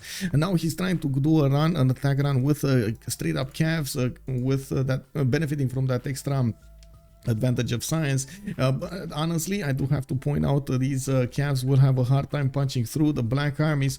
We do have them actually 73 strength with +6 internal opponents movement, but then the black armies, you can see they are getting quite a few bonuses of their own. We do need to see if there are going to be enough units from Hungary to manage to stop this encroaching army, while I don't actually see that many more units from Australia. Yeah, he does need to put more gold into his lands over here, into his units, and does need to let these units heal for a little while. Doesn't have a channel for these calves either, which will require him to get one of those industrial renaissance, industrial bonuses. Well, I guess this is it, right? Amina is gonna be the next one. How many points does he have? It's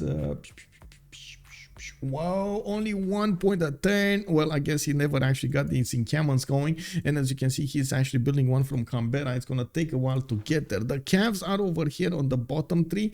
They're on military science. They are after the industrial era. So they do need that kind of a general to get in there. Now, the damage from these black armies against the calves is going to be totally different. As you can see, they basically die if they keep on attacking against the calves, making it quite a challenge over here for him to do any counter moves. He's gonna try to get his 45 bonus going, and I do see Scythia is also trying to get in there with some courses from the west side to pillage. Now the attack has started from the east side. Mapuche is gonna try to poke in from the north because Hungary is deploying most of his army to the east side, to the southeast. So of course there is an available chance for him to attack into the units remaining in the north. Hungary does need to deal with the trebuchets upcoming from Mapuche, and we do have immediately one unit taken down, while 2 units did go into the low health bar range, crossbows and archers over here. We're going to need to see if these black armies will have enough strength to do the counter punches.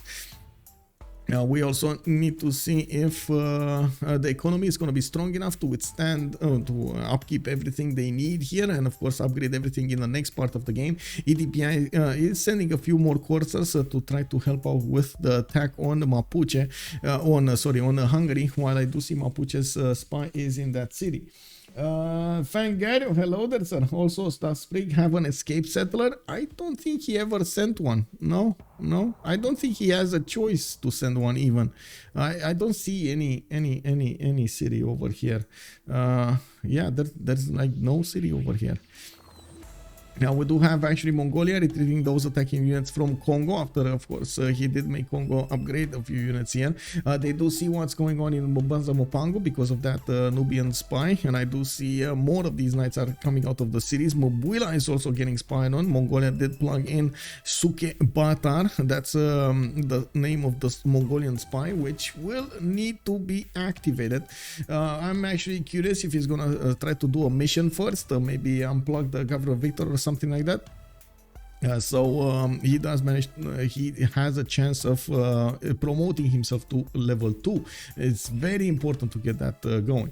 I do also notice Kongo is starting to get those courses into the lands of Nubia. One of them is pillaging the tiles, the commercials. They are focusing down, taking away the gold from their opponents here, which is having an impact. While Romrom is managing to get over 100 gold per turn, he is able to sustain his allies. Okay, let's see. Last moves here. Australia might do something.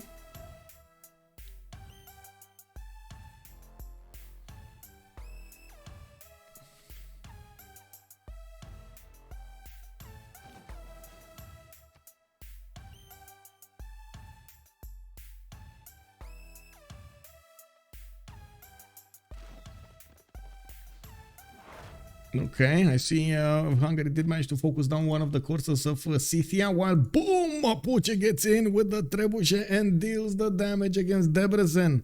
That fortification down is down to 19 out of 75. We do need to see the city being put under siege over here. Mapuche walks in with his crossbows to deal the damage against the Hungarian troops, while he would require a few more Malor raiders. He did send a few of them very far away to the west side here. He's actually walking past some Nubian units, and you can see they're trying to figure out where the Mapuche Malor raiders are going. This is going to be quite dangerous for Nubia to let those walk into his cities, and I'm pretty sure he's going to need to counter this as soon as possible. While Kongo is building his spies of his own, at the moment Mongolia did not plug in the spy, did not work the spy in. Unfortunately, didn't actually activate the mission over here, so he can get an extra level over there. I do see Gaul also did manage to get 158 science, 152 culture, still building up his campuses, did manage to get to the next population level in quite a few cities, and started repairing his lands that were damaged by his opponent's pillages. He did finish Colossus, he did finish Kilva Kisivani and Mausoleum at Halicarnassus in Samanobriva, getting himself a very good bonus towards envoys, and at the same time all of the other things over there. Very nice. Bologna giving him so much. This does give you one great person point per type, a great writer or great artist, great musician for theater square districts with a building. Very important. You can imagine he's actually getting a lot of points in from that. Is on 9 great merchant points a turn. We got 24 great engineer points a turn. Writers, where is he? Does he have any writers? 6 great writer points a turn. He's gonna get the extra culture from those when he puts the books in. I mean, team resources, strategies, gold, and so on went to Hungary, so it survived, and he had to provide these resources. Yeah, I agree. It was quite a challenge over there to for Sprig to actually stay alive, but it looks like his demise might be close over here with Mapuche getting those trebuchets in. He does have the general for them, so those actually move and of course attack. We do have one of his crossbows. Actually, he was not careful, and one of wait, was he? Was this the crossbow? No, actually that wasn't the crossbow, right? Yeah, that wasn't the crossbow. I think that person might be dead though. Like, I'm pretty sure he can attack with 2 Melon Raiders into it, move this one over here, attack into it, and move this one and attack into it. He should be fine. Promotions on other of these crossbows, and I do see he's getting some level 2 crossbows there, able to do 67 damage against his opponent, while at the moment I do see him still trying to figure out exactly how he can keep Hungary from ever taking back Debrecen. Of course, it's going to be extremely hard to take that city, and I'm pretty sure Mapuche will want the extra cities over here for himself to try to get back into the game after he did expend so much effort into taking down Hungary. But he's getting there. He is getting there. I don't know why he's hesitating though. I'm very concerned about this. I guess he did want to see exactly what the counterattack is coming out from Hungary, but I think it would have been valuable to take away Debrecen as soon as possible. We do have to see him getting here. I'm actually this Malon Raider here does have enough movement to get on the 1-1 next turn. He just needs to shift enter it if you... Oh wait, is this gonna be down this turn? Oh, it might. This Malon Raider actually still has movement. We got 30 seconds to go into 37 seconds to go into this turn, so that might actually fall.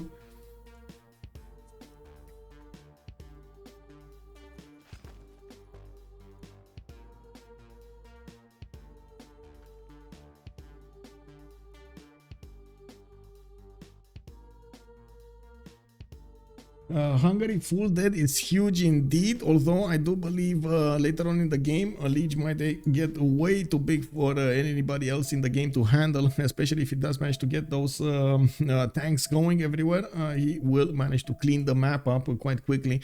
We don't have that much science on the other team. Of course, ETPI and Kid is trying to get 175, 185. ETPI is going to lose his Free Inquiry Golden Age. Kid is going to lose his Pen Brush and Voice, and it doesn't look like he's settling more cities, so it doesn't look like he's gonna get more bonuses soon, while of course Gaul will be really close to him.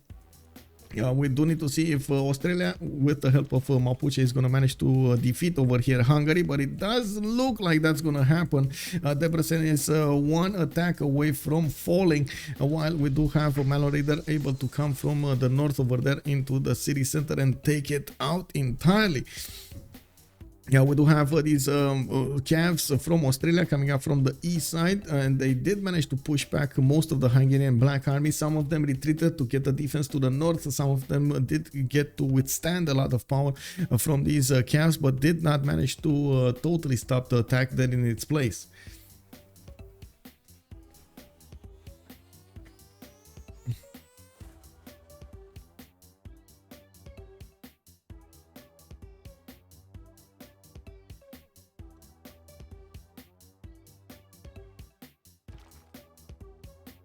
Rapa Nui will be Hungary's escape city. Let me actually take a look here. We do have a scout coming up from Hungary that could actually get in there, and yes, it doesn't look like Hungary is gonna die. Before that, he does have walls coming up from Buna. Debrecen is look like they're keeping... Wait, what is this? Why are they keeping the... Oh, because of the spy? Like, okay, sure. They're just trying to pillage as much as possible. Okay, it doesn't look like, you know, there's an expression, you're kind of playing with your food and you shouldn't play with your food. This is one of those things. Maybe it will bite back, you never know. And of course, the extra turns that they give Hungary will actually allow them to get Rapa Nui. And yes, it does look like there is an attacking force coming up from Lege against that city center, against the city state, with trebuchets doing the wall banging. And of course, we do have the Gaelic Knights and the Corsairs able to do the other damage against the cities and the remaining damage. We do have a Hungarian scout over there able to walk in Rapa Nui after the damage is done, and the city is to 0 health, so he deals the final nail in the coffin.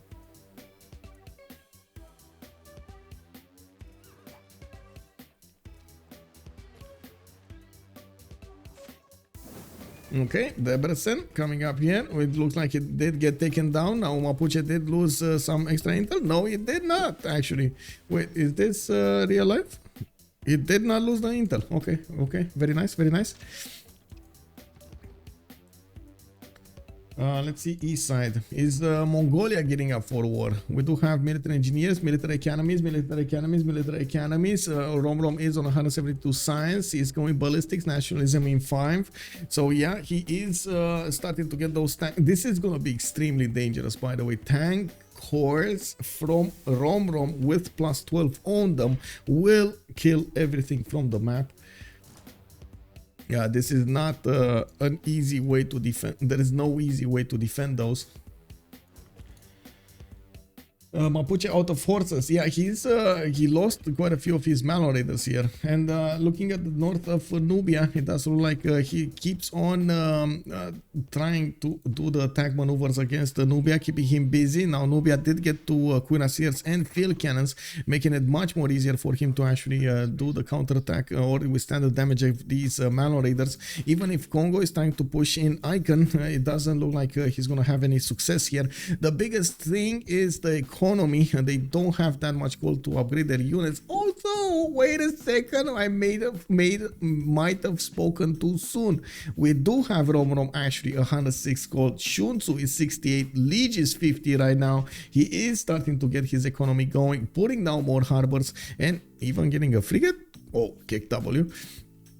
Getting more banks out. He's finishing these quite quickly, and of course with Forbidden City he did manage to get an extra policy card to use. And looking at his empire over here, he did plug in Merchant Confederation alongside the Wieselbanken. He's also using conscription, industrial zone adjacency bonuses, and I do see Republican legacy as a legacy card there, specializing government policy, +1 housing and +1 amenity in all cities with at least 1 specialty district. Very nice, very nice.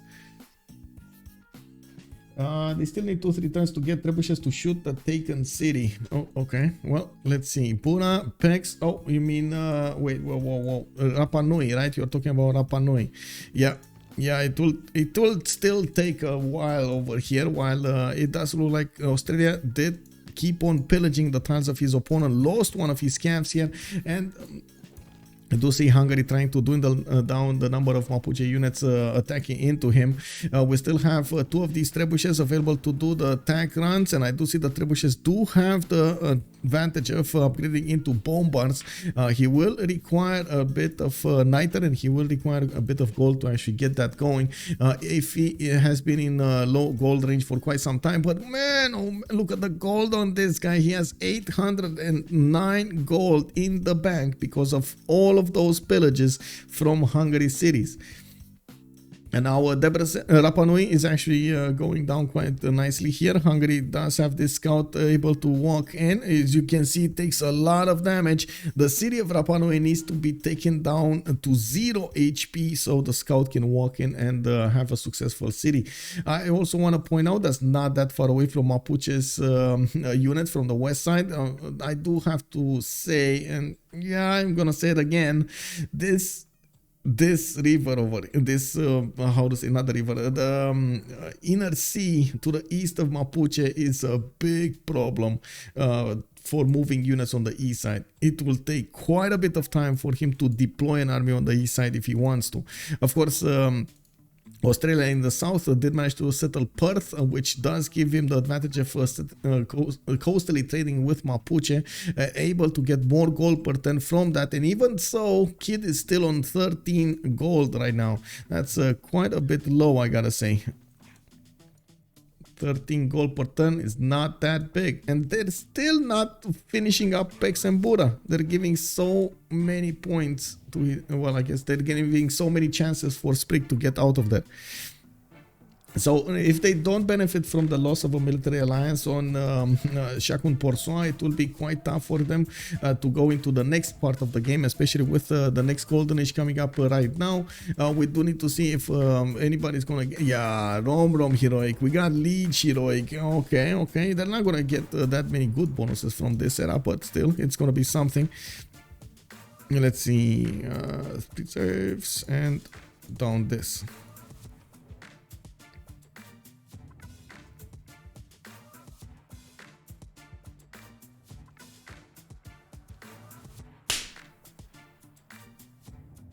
Where did that go?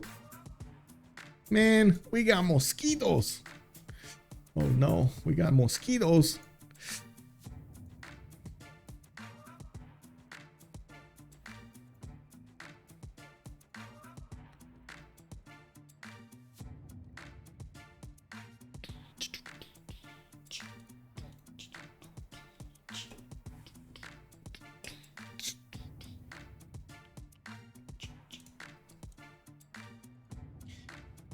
CPS if Hungary escapes. Yeah, I mean, you're not wrong. You're not wrong, especially with so much advantage here on 3 nations. They have a lot of science. CCpyro couldn't get his science up, but he's trying. He's getting his universities.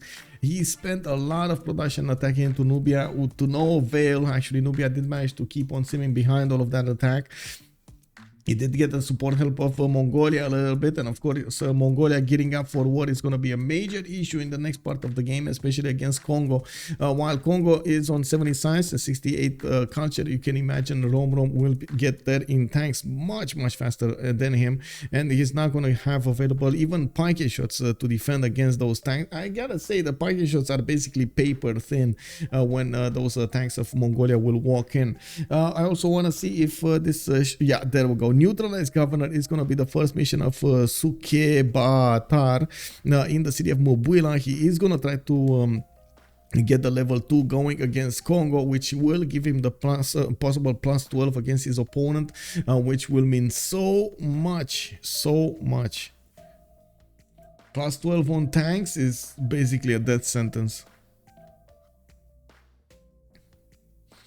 Should have gone Sweden and build Caroleans. Yeah. I'm still surprised we didn't see a few more cities from Kongo. Not that he has good land, but he still has a decent amount of land to how to say, develop. At least he did manage to get coast of trade routes between him and Scythia, giving him a few more economic bonuses here. I do want to take a look what's going on. Looks like Espionage Act is going to go through. Siphon funds for the spies is going to be 2 levels higher. Very nice. More chances. Campus is getting 100% production. Very nice. And ETPI coming up with the Diplo bonuses. That's very important, by the way, especially for Lege to get that campus going. He's gonna want most of his things over here. Even yeah, he does have new campuses that need some love, and I do see he did manage to get Filippo Brunelleschi as well as a great engineer.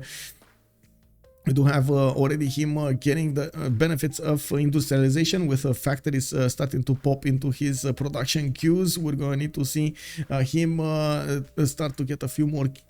Oh, Rapa Nui got, yeah, there we go. Hungary did get his safety settler, which is defended by Gaul. Sprig does still have 2 cities over here, Bura and Pex, which of course are getting pounded by the Mapuche army from the north with some Scythian units and some Australian ones. We do need to see how fast Mapuche is going to manage to deal the final damage, while I gotta say Mapuche behind all of this couldn't actually get all of his sim going. Not a great land to sim with, and of course he didn't have a lot of land to sim with.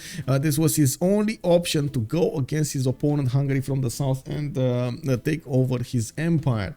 Now he is going to finish that. The biggest issue, I guess, we're going to need to see if Australia is going to manage to get units to defend against an upcoming attack from Lege, while they are both on 202 science, and I do see, of course, a lot more culture coming up from Lege.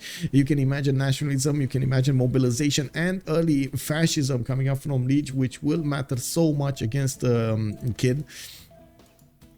Looking at what's going on, they still need to get a bit more economy to upgrade and upkeep all of those upcoming units. Tanks, artilleries, and all of the equipment necessary for them will be extremely expensive. And of course, we do see the 427 production of Lege's empire. That is going to give him the option to hard build a lot of his units, or even, of course, pre-build them with the available gold he is going to acquire throughout this time. The factor is, this is pre-factory bonus, by the way. This is pre-factory bonus. You can imagine how much he's going to get production afterwards. I'm thinking he's going to pop over 600 soon. We do have also Mapuche's units trying to get in there, but they're a bit too far away from actually applying their power against an opponent, or even getting some pillages going. And we do have Nubia trying to intercept them.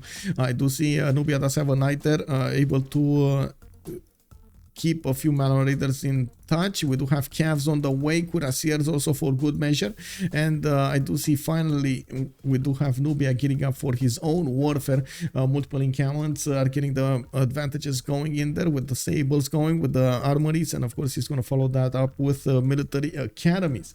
In Mongolia's land, most of the infrastructure has been built, still a few military academies needing to finish here, but we do have him not only getting a lot of these great general points. He's on 17 great general points, having the dibs on Amina, which I'm pretty sure he should actually pass. He is gonna get closer to tanks. How to say, the modern general.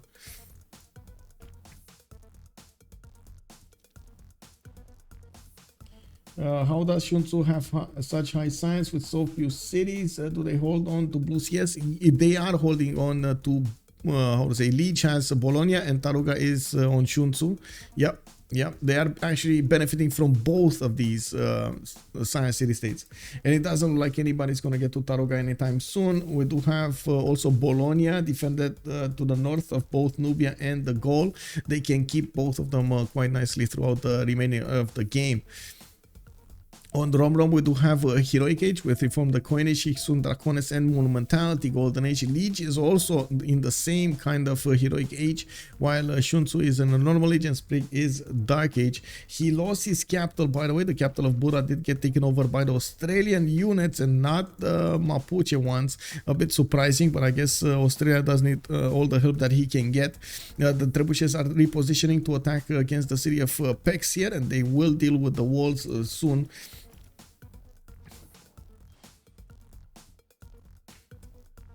Also, hello there, Felix Phoenix. How are you doing, sir? MS Doll calling out the clap. Also, Hungary can get the levy from that blue CS to defend him. Yeah. Okay, those walls are down in Pex. We do have the double attack of the Cavs. I'm not able to finish off the garrison health. He's still on 9 out of 200. Well, it is what it is. He's going to get it next turn. It's going to be fine. Mapuche behind all of this. He's going to need to start simming. And I'm not sure if they figured it out yet, that Hungary does have a safety settler somewhere, but they will figure it out soon.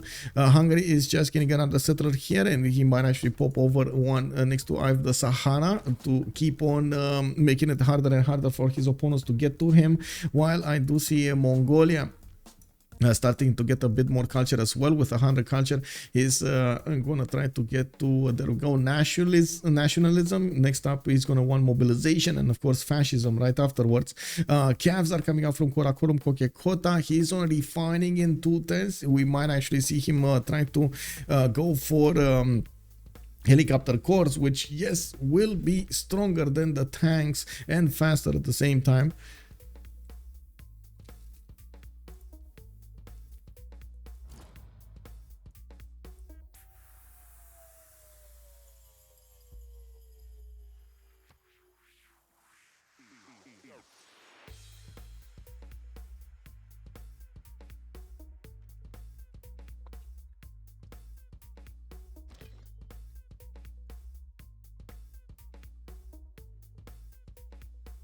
Okay, Mapuche, sorry, Kongo.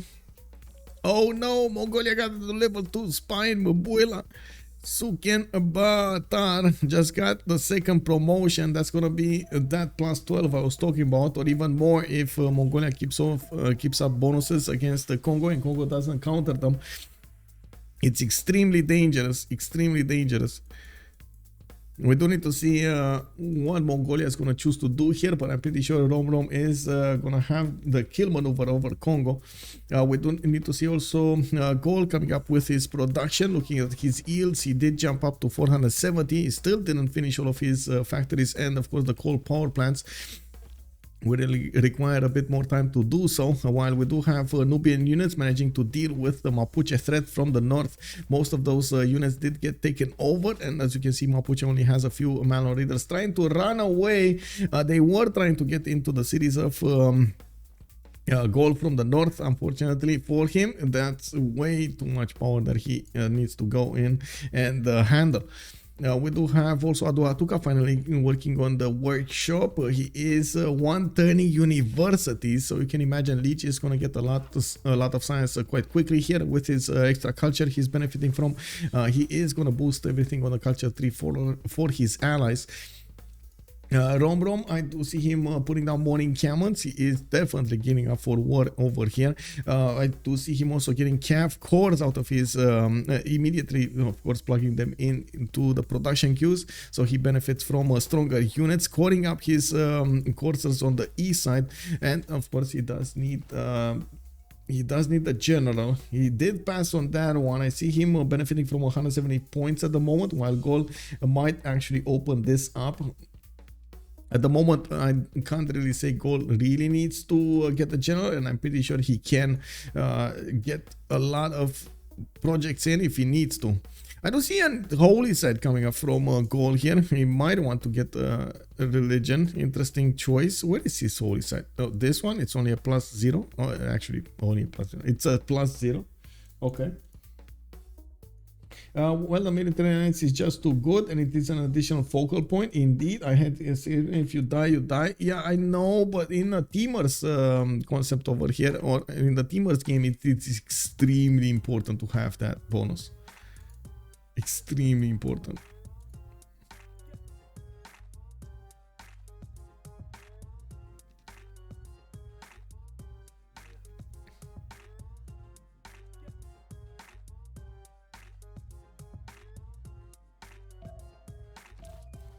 What is Hungary going with this settler? May start? I was thinking wheat tile on the eye of the Sahara, but it looks like he's going north somewhere. Next to Taruga. Oh well, it is what it is. Let's see what's going on here. Oh, more calves coming around. Okay. Yeah, it looks like Mongolia is on his way to getting tanks, not to mention helicopters. Is 2 turns away from steel. He did finish refining. He's starting to gather all of that oil in, and I do see him improving some of his calves on the east side. I don't want to see if he plugged it in. I see, no, he actually moved the spy from Mvemba. This might give us an idea that he's focusing down on somebody else. Maybe he's going to focus down Australia on the west side. Let's see, where is his army deployed? It doesn't look like he has an army deployed on the west side. Most of his army was on the east. We're gonna have to keep on watching this. Okay, we do have Australia actually with 2 spies into the Gallic nation. We're of course watching how these buildings are so fast getting into the campuses and into the districts of Gaul. 528 production still before getting the coal power plants going and all of the factories going. We do see 2 of them finishing up next turn, with coal power plant coming up in 2 turns from the north. Still needs to actually get the electricity in. I do have to ask, does Lege have enough coal to run this everything? I see a coal tile here. I see, yeah, he does. Look at those 2 coal tiles. Very nice. Any more coal and he's gonna be so happy. But I think 2 coal tiles are more than enough in this situation. 6 coal per tile, it's very good. Yeah, I see Sprig repositioning. Okay, it's Cool Oba. His target to Scythia, judging by his spy. Let's see. I think he had a spy in there, but You mean this one? Cool Oba? I mean, he can't get here fast enough. That is basically through Congo land to get to Cool Oba. I don't know. One of the reasons might be he wants to move the spy as far away from the front line as possible, so he gets the most time out of his spy working. Usually, and I gotta say this, and I've seen this a lot, you want to put the spy in the last city you're gonna take and not on the front line, because always you're gonna lose that and you're gonna get back, you're gonna lose that, you're gonna get back when the spy plugs in into another city and so on, so you don't want to end up in that kind of situation.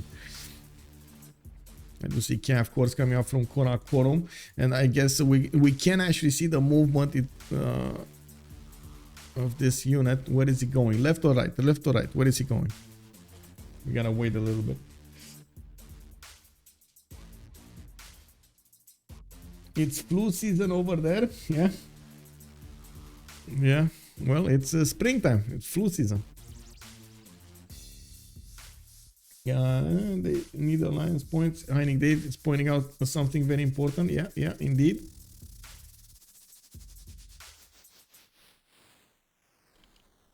Ooh.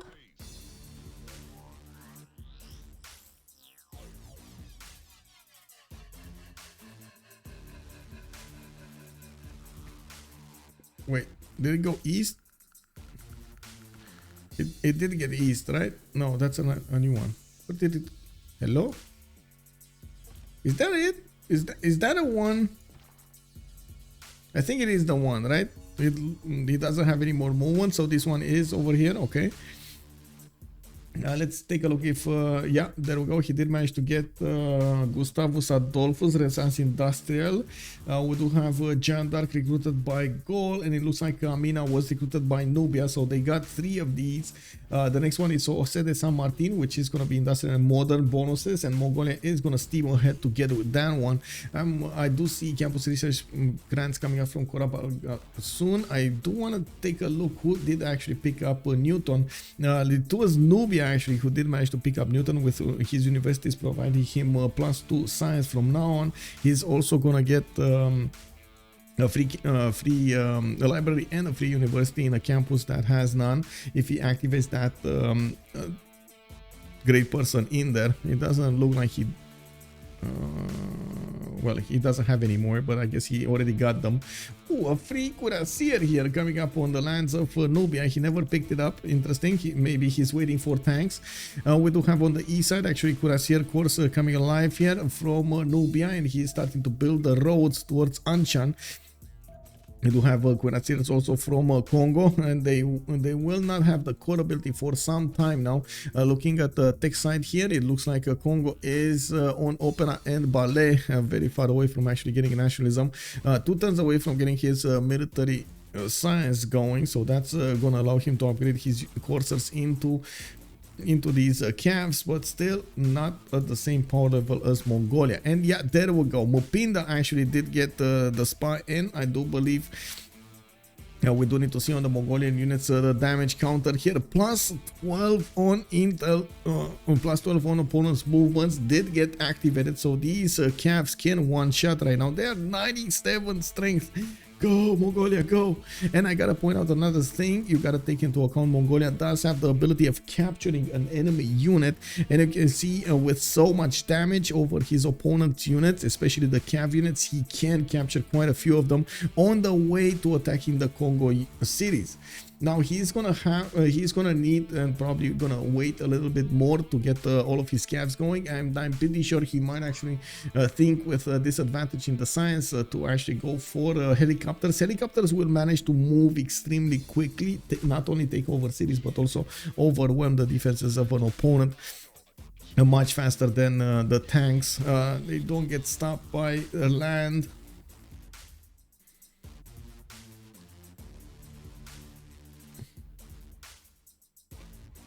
Okay, well, how is this Scythia going? Trying to get the production going. ETPI 350 production. Okay, not bad, not bad. Kid is on 198 also, and I do see ETPI did manage to get to 221 cents and 109 culture. The biggest problem will be, of course, his available power to defend himself against the upcoming attack. Now we will probably have steel walls coming up from him. I do see his civil engineering wanted, getting the production up from his factories. And Boostius, hello there, sir. Good evening. How are you doing, big man? Oh my god, bro. You kept on streaming. Yeehaw. Hello there, sir. Man, Boostius, what was your opinion about the big battle of the devs over there? We had the Khan, Barbarian Harrison going against Ed, Big Brain, bitch. How was it? Cram Halls, hello there, sir, and welcome. Yes, indeed, quite fun. Yeah, Ludwig versus Caesar was, well, I gotta say, man, the land over there on Caesar, bro. Man, if only he had some chops for those legions. If only. It took him so long, so long. Now, thank you so much, by the way. Boostius, if you guys don't know, Boostius is a very fun and entertaining content creator with Civilization 6 and sometimes other games. You know, Boostius likes to dip his toes in a lot of stuff over there. You gotta check him out on YouTube, and of course, make sure to follow him on Twitch over here. Much appreciated, sir, for the raid. Coming back to the game, we're waiting right now for the Mongolian attack. Looks like Mongolia with his plus 12 can actually go against Kongo. First, he will take down Kharkiv in the meantime, and we do not have any unit able to withstand the power of these calves. The calves are actually two-shotting the line infantry that Kongo is putting up on the defense to the north, not to mention probably one-shotting the field cannons. Let me actually take a look at the power spy here. Yes, they are one-shotting the field cannons. We got quite a few Kuras also coming out from the cities of Kongo, and he's trying to put up a defense, trying to get an encampment training project for those extra points there. Now we do have also campus research projects coming up from Korabalga soon. It does seem like he's hard building more of these cav cores, and he's 1 turn away from combustion. Will not get the cat, I gotta say. So he's gonna go on the attack. He's probably gonna take a city and then bam, get those helicopters in. Helicopters for the win coming up for Romrom. We did have the safety settler of Rapa Nui for Hungary. He is gonna settle another one here next to Eye of the Sahara, and I do see Gaul is starting up on his cuirassier course, as well as building up more factories throughout his land. He does need the banks going, and I do see he has at the moment the biggest economy in the game with 182 gold points per turn. He's also on 600 production. Now that is a big number, big number. 201 science and 201 sorry, culture, and I do see he's in the tech side. He's going for colonialism in 2 turns. He shouldn't be that far away from getting mobilization, while he keeps on getting the power in the southern cities, getting the coal power plants going, so he can actually get not only the GCC bonus, and that's the G. Kid calls it out. They tried. They managed to break Sprig. The defenses of Hungary were put to the test over there, and it looks like the power of Mapuche with Australia did manage to break over there the defenses of Hungary. The problem was Hungary in the meantime was working on knocking down Rapa Nui with the help of the units of Gaul. He did manage to escape out of that situation, and then of course on the side of Ulyss we did have big Nubia, big Gaul getting those bonuses. Romrom was getting the muscles in with all of those calves up, waiting to upgrade them into helicopters to go against Kongo. Kongo would have been on the receiving end, and next up it would have been Scythia, and I'm pretty sure also Australia would have died probably to the Gallic nation. Very nice. Let's see what the players will have to say over here. I do want to mention we are in the CivFR Squadrons. We're gonna hear a lot of French going on, and they're gonna have a lot of course, talks about the game here. But I think it is important for the French viewers and also the overall community to hear them out. If we're gonna have somebody actually getting some translations in. Thank you so much. If we're gonna have them actually answering a few questions in English, that's gonna be good as well. I'm actually quite curious why both of them remapped the first map. Of course, Australia didn't have the best land, but I gotta say on the other side, well, I guess Gaul didn't have the best land either, so they kind of remap. Okay, never mind. Maybe we know that the reasons. I do want to hear it from their side. Let's go in and hear what they have to say. Bah, l'idée c'est de créer des stacks pour faire tes one-shots et jouer autour des optis, quoi, l'idée. Ouais, mais c'était. En fait, pas de prod, pas de. Les optis, c'était n'importe. Je pouvais pas faire 2 banques parce que je faisais les 2 en 5 tours. Pourquoi Non, faire non. 2 banques? Pour On faire en sciences revient- économiques? On en revient toujours à la même question, et Ouais. puis pourquoi est-ce que tu Ouais. es IRL? Ouais. Encore et toujours.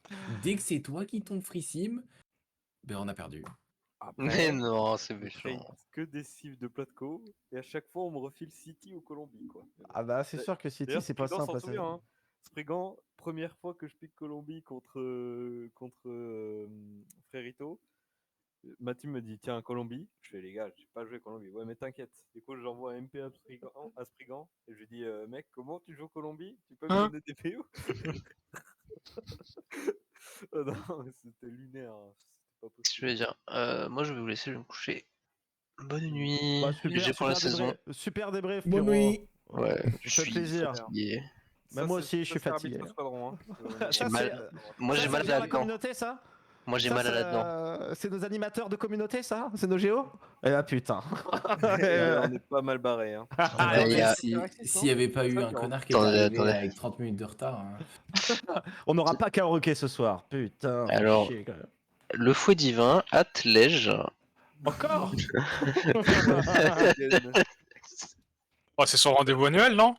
Ouais. C'est pas de l'année, non? C'est ça, Tu veux pas prendre un cast à l'arrache, Lege, là, cette année? Allez, passons, changeons de sujet. Non, mais pour revenir sur la game, moi j'ai trouvé que c'était vachement chiant pour nous cette game. On a struggle au niveau des goals. Vous avez essayé de passer un 3 fronts sur Sprigou. Je peux vous dire, enfin c'était chaud, hein. Moi, tour 30, je ne voyais pas forcément la win. Il y a eu 3 âges normales de deuxième ère. Moi, je pense qu'en mid-game, on n'a pas confirmé. Si on arrive à tuer Squidward un peu plus tôt, ou par je sais pas quel. En vrai, je pense que c'est un peu compliqué. quand même. Si Pyro a la tempo de lui deny son général, il est mort. Hein. J'arrive, j'ai un plus 10 sur lui. Hein. Ouais, je suis d'accord avec ça, ouais. C'est ça le truc qui me met trop mal, hein, parce que avec le plus 10, tout tape les poneys, c'était tranquille, mais là, il est le général. C'était impassable. Surtout qu'en plus, je touche les ballons super tôt. Oui, parce qu'il le dit en plus en mode il y a un ballon. Genre, et moi, je suis là, mais comment ça, il y a des Il a ballons? pas claqué un commandante là, il a un malon. Là, il y a un malon. Moi, j'ai pas de cavalier et il a récupéré son général il y a genre 5 tours, tu vois, un truc comme ça. Donc j'étais là, mais what the fuck? Il a dû avoir environ 72 calls, hein, les gars, je suis mort. Dans la game. Non, pas Au final, il est pas mort. Ouais. Je suis mort si on me donne pas la CS. Je complète. Oui, ça c'était sûr. Ouais, bisous. Ouais, bah GG en tout cas, vous avez bien joué. Bah, Voilà, vous avez bien joué vous aussi, je trouvais. On allait commencer. Pas moi, mec. Bah attends, mais t'as pas vu de la game? Je suis pas capable d'avoir des bonnes stats, quoi. C'est pas possible. Bah, c'est sûr Non, que en t'es un vrai, petit peu low en foot prod, mais c'est la City, je rappelle, enfin. Ouais, c'est City, mais je pense que j'ai quand même fait des misplays en sim. T'avais un bon land? Mon land, mais non, on a qu'un seul continent, on n'a pas beaucoup de luxe, c'est un peu plat. En fait, on est 3 sur le même continent, donc niveau activité, c'était la galère de fou. Hein. Ouais, nous, par contre, on est bien. En vrai, je pense que j'aurais dû te prendre une des merveilles, soit Colisée, soit Oracle, soit Eteminanki. Eteminanki, je pense que tu me l'aurais deny. Tu l'as fait vite. Je sais pas, parce que je l'ai lancé tard, hein. Mais bon, étant donné que vous partez Magnus, Plateforme Co, etc. Ouais, à partir de ce moment-là, moi je sais que j'ai toute la tempo face à ce genre de strat de pouvoir lancer un Eteminanki avec la Gaul, quoi. Ouais. Je suis là, je vais le faire en 8 tours, après mon Opidoum, ça va être bien. Après, c'est aussi une diff de draft dans le sens où on a une draft qui scale mieux. Hein, ça, on a plus de chances de gagner le late game que vous. Bon, on a un peu gamble en vrai sur la draft, on savait. Ouais, bon, on s'est dit, dès qu'il est resté là, qui est plongé classique, on s'est dit, ah, ça va partir en Colombie, Macédoine, je sais pas quoi cette histoire. Mais, et les gars, j'ai pleuré, hein. Vous avez bonne Macédoine, seconde rota, là, alors qu'on avait. Bien sûr. Mais c'est normal. Ah, enfin, tu crois quoi, toi? Quand je Il suis avait pris arrivé, Congo, on va pas laisser un truc qui va sur le Mathilde m'a ferraille. dit on va te pique Macédoine, t'inquiète. Et super. quand je suis arrivé dans la game, le premier truc qu'on m'a dit, c'est il y a Mapuche au City. J'aurais dit non, aucun des deux en fait. Sympa l'ambiance de la game. Et C'est en bon. vrai, je pense que, je sais pas, à ma place de City, une petite Rome ou une petite Aztèque, c'était mieux. Mais... Ouais, c'était mieux 10 fois. Je sais pas Ah pourquoi bah on a dans piqué. dans ta situation, dans ta Oui, position, oui. après, Ouais, c'est sûr. Mais tu dans la maximises draft, tes chances on se d'être posait la létal en question déjà frontlane, quand on quoi. l'a C'est fait. Gamble. Bon, est-ce que dans mon pseudo, je peux avoir à raser Mais c'est Sprig pas vraiment, si terrible que ça, le City, Bah, normalement. tu l'as pas rasé, donc non. Il est encore vivant. Ouais, c'est bon. C'est pas validé. Ouais. Il l'a En rasé plus, tout seul en plus. Hein. faut Il y a quand personne même se qui l'a dire aidé. Hein. Effie nous a dit ouais, comment il a pris la CS et tout, et puis d'un coup il se fait oh putain, mais c'est vrai, il y avait un scout là. Je Avec l'ai des pas mecs, dit. J'étais Il là, a dit putain, j'ai oublié le scout. j'ai oublié le scout. En fait, j'ai vu la salle de la place de gouffre de Lege et la plate call. Je me suis dit, ah, c'est croustillant, mais j'aurais dû tuer le scout de Sprig, putain. Ah ouais, c'était plus important, ouais. Et moi, mais bah, moi, ça m'a bien fait chier en plus. Hein. Les Alors réparations, que 4 tours de réparation dans la cape. je pense qu'il y avait peut-être 2 tiles qu'on voyait pas autour du land de Spriggan. C'était à peu près tout. Le reste, c'était des coursiers. Ah. Alors, c'était vraiment. Non, non, Bah en vrai, c'était. il a très bien défendu, hein, franchement. Ouais, ça C'était c'était compliqué pas à passer. facile.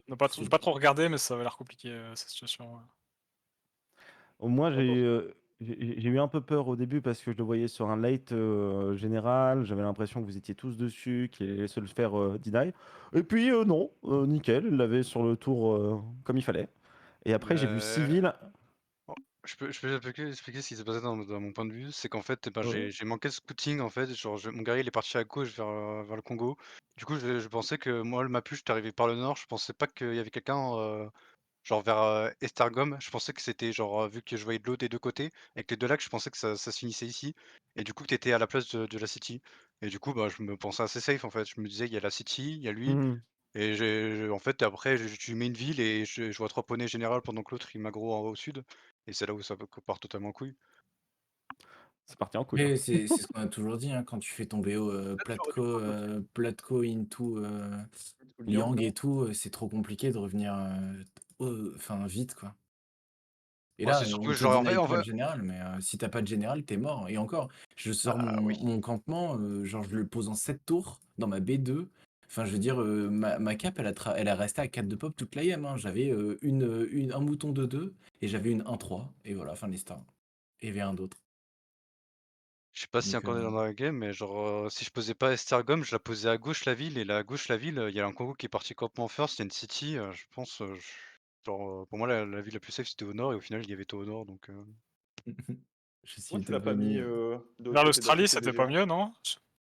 mais t'as vu les cases vers l'Australie? J'en ai Ah mis ouais, 2. c'était un peu nul, effectivement. Genre j'en ai mis une avec ça ancestral, j'ai chop des unités, et à gauche, si je la mettais à gauche d'Herbesen, mec, il y a un mec qui court très vite avec Mais ses pourquoi t'es Ngao. pas parti à droite de Pex? Parce que tu voulais la rivière ou un truc comme ça, je sais pas.